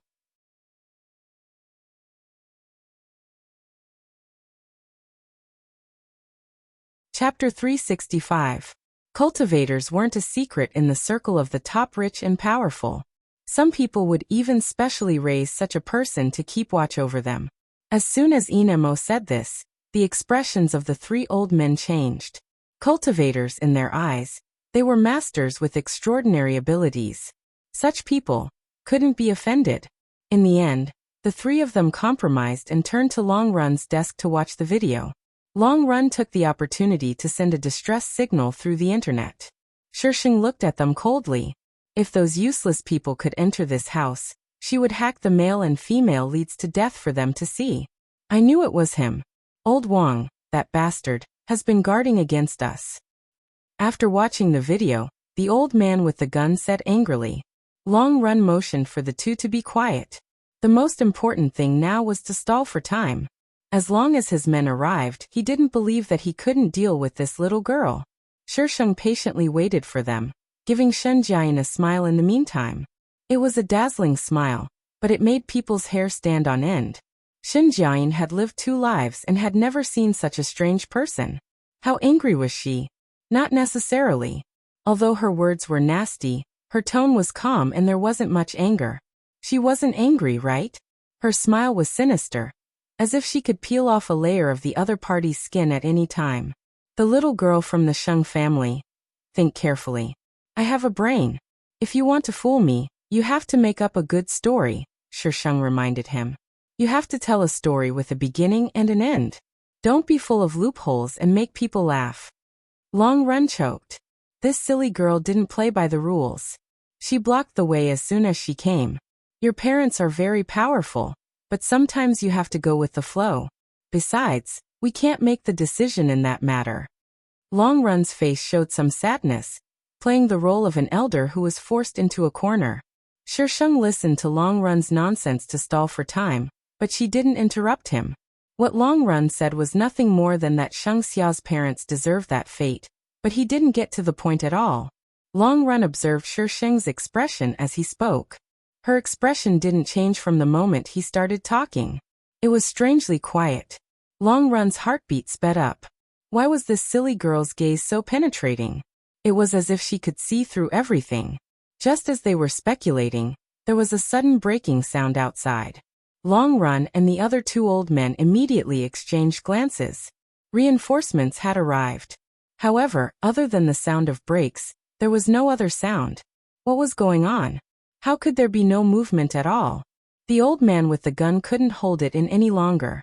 He ran toward the window and opened the curtains. The light from outside suddenly poured in. From the study, he could see the direction of the door. There were many cars parked there, but the entrance was blocked by a group of men in suits. They all had guns in their hands. The cars and people outside were blocked, and the atmosphere was very tense. A young man stood in the middle of the door. Beside him was a man with a full beard. The man seemed to be reporting something to him. Shisheng glanced outside. As if sensing something, Yujio looked in the direction of the study. Due to the distance, Yujio naturally couldn't see Shisheng. He merely smiled at the study and gestured for him to relax.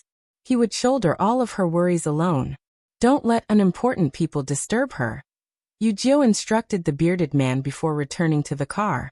The bearded man was a little confused. Why wasn't the young master worried about Miss Sheng inside at all?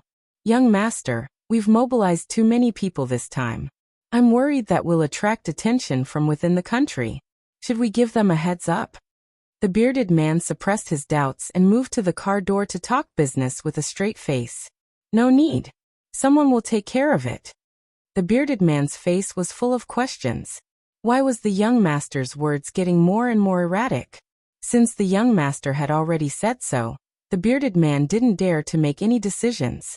He stood in front of the car door like a door god, but his mind was constantly wondering what the young master and Miss Sheng were up to.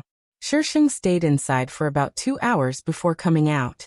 When she came out, Long Run and the others followed behind her. They stared at Shisheng's back with malicious gazes. However, the latter walked leisurely and naturally.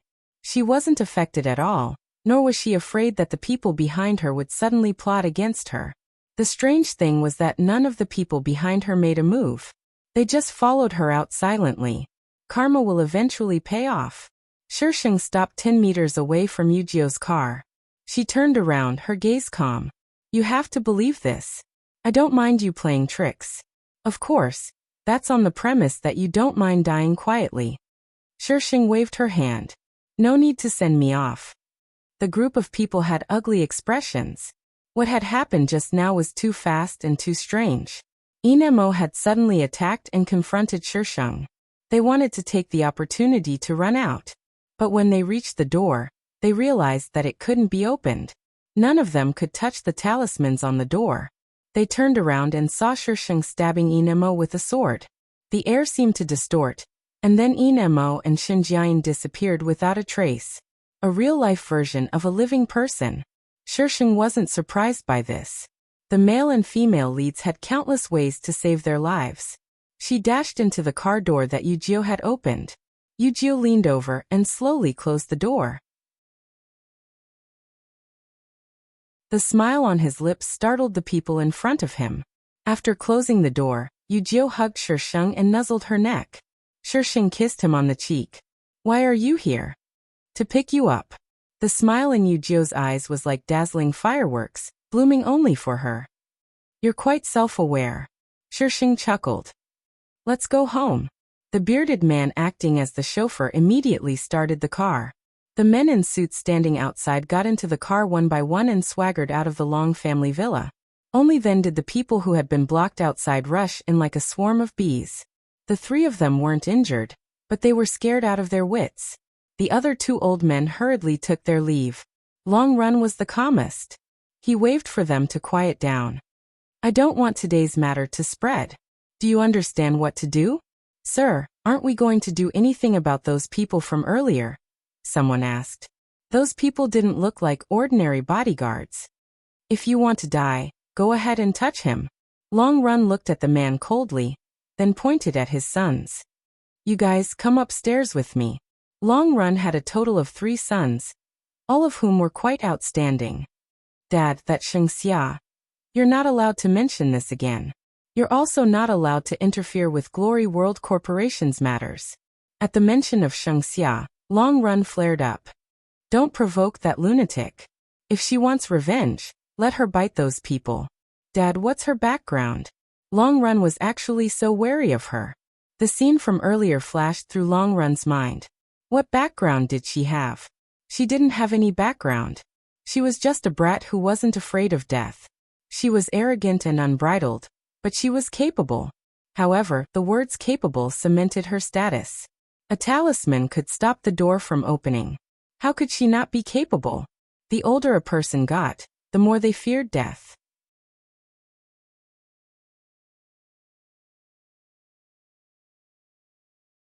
Chapter 366. Shisheng had learned some of the truth from Long Run. Back then, Sheng Xia's parents had purchased a piece of land to build a hot spring. According to Long Run, they had planned to build a hot spring resort on that piece of land. There was a natural hot spring there. At the time, H province was being developed and transportation was convenient, so the resort would definitely be profitable. They had already signed the contract, but someone had spread the news that there was a primary diamond deposit under the land. And it was a large primary diamond deposit. Primary diamond deposits were rare in the country. When such a piece of news suddenly spread, those who knew about it eyed Shengshi Corporation like wolves and tigers, wanting a piece of the pie. The purchase contract in Sheng Xia's parents' hands became a death knell. This kind of news should have been reported to the relevant departments, but the person in charge had stopped it and paid many people to keep their mouths shut. The news hadn't spread widely in the first place, so it wasn't difficult to keep it under wraps in an era without the internet. With Shengshi Corporation being targeted, Sheng Xia's parents quickly destroyed all information about the land purchase.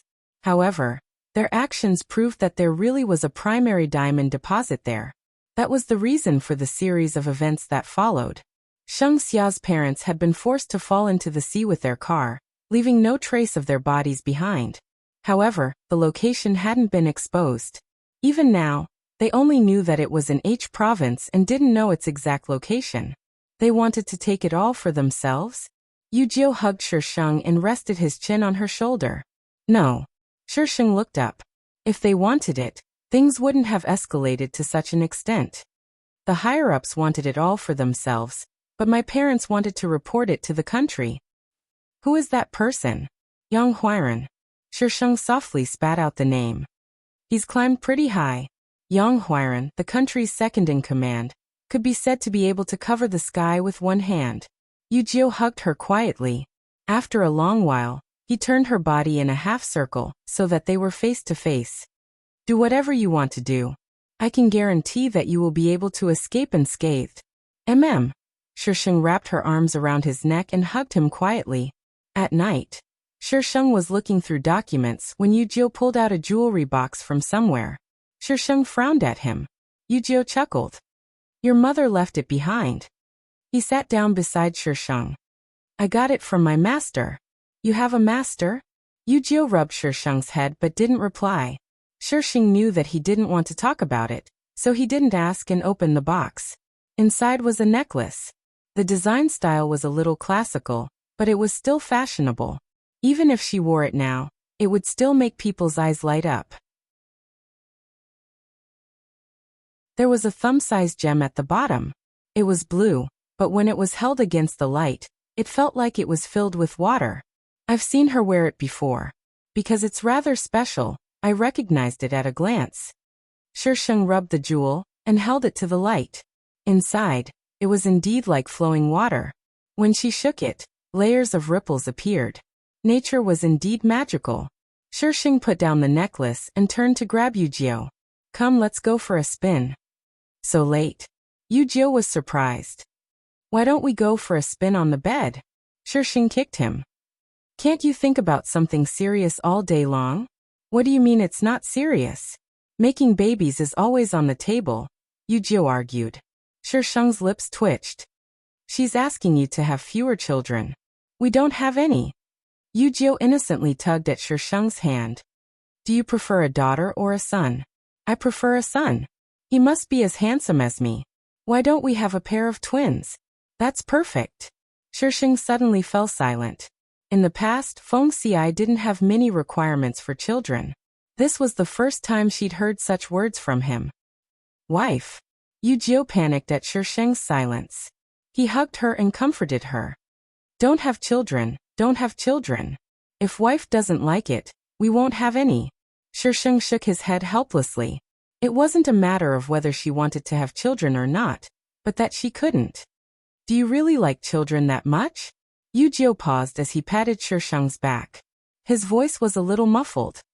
It's not that. I just feel a little unsafe. Wife, I feel like you're going to leave me at any moment. I'm a little scared. With children, half of her attention would be taken away by them. But he preferred it when all of her attention was on him. Shisheng reflected for a moment. Is this how he feels about me? She didn't like to drag things out, but she would always explain things clearly to him, afraid that he would overthink things. Why did he have such a feeling? Could it be that she wasn't good enough to him this time? Who told you to be so pretentious? Was it her fault that she wanted to hit him? She wasn't going to take the blame. Shisheng sighed. She really owed him. Shisheng flipped over and pressed Yujio under his body, kissing him in an extremely gentle manner. This time, Shisheng took the lead. The process was so gentle that Yujio felt it was surreal. It was only when he courted death and tried to continue teasing Shisheng that he realized it was all a figment of his imagination. His wife was still so violent. His heart felt stifled. But the feeling just now was really good. He really wanted to do it again. Yujio looked at the person in his arms and felt a little restless. You're so energetic today? Shisheng looked up at him.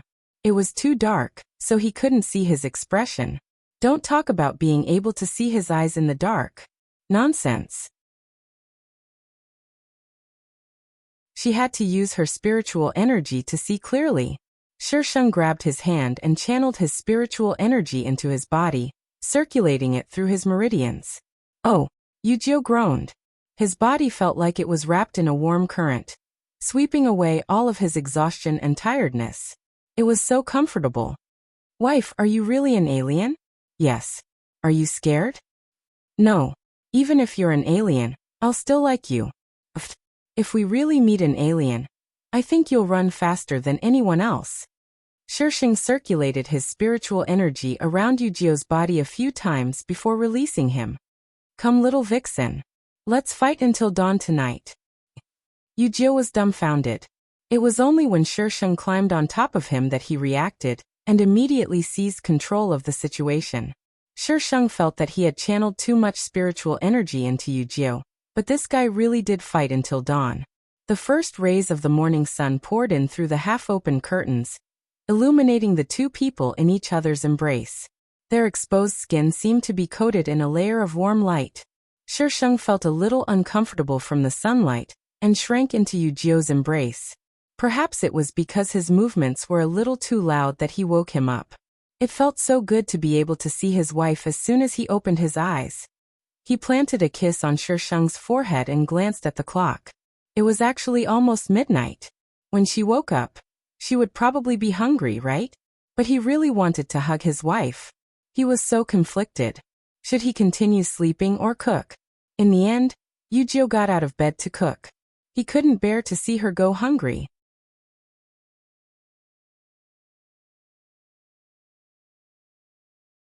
Chapter 367. In the following days, Shisheng collected information on Yang Huiran. For this person to be able to sit in his current position, he must have some ability. But now he was old and would retire in 2 years. It wasn't as easy to get close to him as it was to get close to Long Run. It wasn't that the people around him were powerful, but he stood too high and attracted too much attention. He was almost done with the side mission of Shengxia's parents.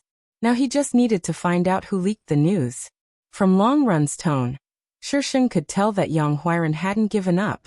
These people were still looking for that place. The reason Shisheng wanted to kill Yang Huiran naturally wasn't to avenge them. She just wanted to live a peaceful life in the future. Getting rid of anyone who posed a threat to her was the easiest and most convenient method. Shisheng felt that he should take over Shengshi Corporation first. He should let Yang Huiran know that the heir of Shengshi Corporation was back. Didn't he come looking for him himself? Shisheng immediately contacted the lawyer, who gave her the share transfer document. The lawyer was just a little-known small lawyer. This was probably to better protect the equity transfer document. But from her conversation with the lawyer, she knew that this person was talented. In order not to attract attention, he didn't show his talent. He just ran a law firm that could barely make ends meet. The lawyer had prepared all the necessary documents after she called, and all she needed was her signature. The rest of the process went smoothly. It was so smooth that it made people speechless. It was as if an invisible path was opening up for her. Your parents are very good people. They sponsored many poor college students. This was the only thing the lawyer said to her that had nothing to do with business. The ancestors planted the tree, and the descendants enjoyed the shade. Shengxia's parents probably didn't expect that the person they sponsored would bring great convenience to their daughter in the future. If the original owner had chosen to inherit Shengshi Corporation, she wouldn't have won beautifully, but she wouldn't have lost completely either. Shisheng took the documents and went to Shengshi Corporation to show off. "Miss, do you have an appointment?" The receptionist stopped Shisheng. Seeing that Shisheng was alone and dressed casually, she couldn't help but look down on her. Appointment? With whom? The receptionist. She didn't even know who she was meeting. Was this woman here to cause trouble? "Miss, you can't go in without an appointment." The receptionist's attitude immediately became firm. "I'll go back to my... Hello, I have an appointment with Mr. Yang." A voice suddenly came from the side. Shisheng put his hands on the table and sighed heavily. It was really a case of meeting each other everywhere. Shen Jiayin had probably just noticed Shisheng, and was slightly shocked. She then retreated warily. This woman was so violent. But when he thought about how there were so many people here, he calmed down. She wouldn't do anything here. "It's Miss Shen, right? Mr. Yang is already waiting for you. You're on the 2nd floor. Mr. Yang is on the 20th floor." The receptionist's attitude immediately improved. "Thank you." Shen Jiayin didn't say anything to Shisheng, and walked around her to get into the elevator. "Ask your manager to come down and see me." Shisheng patted the table. "Who is your manager?" The receptionist looked at her as if she was crazy and waved at the security guard in the distance. She flipped through the messy documents in her hands and finally saw the current CEO's name. Yang Huili, Yang Huiran's younger brother. By the time Shisheng looked at the name, the security guard had already arrived. The security guard held a stun baton and gestured for her to leave. "Miss, please leave." "Leave for what?" "Receptionist." This girl was definitely crazy. She gave the security guard a look.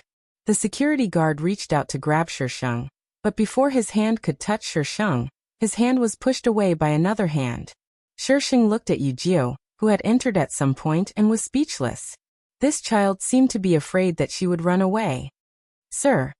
Yu Jiu ignored the security guard and put his arm around Shisheng's waist. He placed a name card in front of the receptionist. Is Mr. Yang free now? The receptionist was still immersed in the fantasy of how cute this boy was and how she wanted to touch him. When she heard him suddenly speak, she hurriedly looked at the name card. HK Corporation. Vice CEO. Yu Jiu. The receptionist was shocked by his high status. HK had been very well known in the country for the past 2 years. They had developed overseas in the early years, and were now considered the largest multinational corporation in the country. Previously, she had heard that Mr. Yang wanted to meet the person in charge of HK, but didn't even get to meet him. The receptionist made a call to the higher-ups and someone quickly came down from the elevator to escort the two of them up. When did you become a vice CEO? This guy followed her around all day, and was either tinkering with his underground empire overseas. Uncle Yu had called him several times, but he didn't show up. Where did the name card come from? Vice CEO? Was he kidding her? When my dad was printing the name cards, I asked him to print it for me. Shisheng. So it was a fake? Yu Xingyun, you actually allowed your son to hand out name cards and swindle people. You'll get beaten up if you continue like this. She could already see the scene of her being exposed, and her tearing apart the Japanese. Bah! Tearing apart that Mr. Yang. The two of them were brought to Yang Huili's office. Through the glass, they could see the situation inside. Shen Jiayin seemed to have just finished talking with Yang Huili, and was preparing to leave. Yang Huili's expression didn't look too good. They probably hadn't come to an agreement. Miss Shen, you should consider this carefully. It doesn't matter who you sell that thing to. Why would I pay so much more? Shen Jiayin acted like a goddess, her expression indifferent. Mr. Yang, some things can't be bought with money. Goodbye. Shen Jiayin got up and walked out. When she passed by Shisheng, he gave her a meaningful look. After Shen Jiayin left, Yang Huili composed himself and let the people outside in. When he saw Shisheng, Yang Huili's expression changed, but it was only for a moment. He quickly averted his gaze and pretended not to know him. What wind blew the Crown Prince of HK here? Please take a seat. As Yu Xingyun's only son and the Crown Prince of HK, Yu Jiu was naturally in the hands of these people. What wind do you think it is, Mr. Yang? Yu Jiu glanced at Yang Huili with a spurious smile. Yang Huili was about the same age as Yu Xingyun, but he looked much older. Moreover, he had a beer belly from years of drinking. He was completely different from Yu Xingyun's muscular figure. Yang Huili couldn't figure out why this crown prince had brought this fish that escaped from the Sheng family to his office. He could only laugh it off and change the topic. May I know who this young lady is? Yang Huili finally couldn't keep his cool. My fiancé. Mr. Yang, don't you have good eyesight? Without waiting for Yang Huili to speak, Yu Jiu continued. I almost forgot. She'll soon be the CEO of Glory World Corporation. Asterisk good night, please vote. You're tuning in to the Earbook Haven YouTube channel. Don't forget to subscribe and join us on this journey to catch the most captivating stories.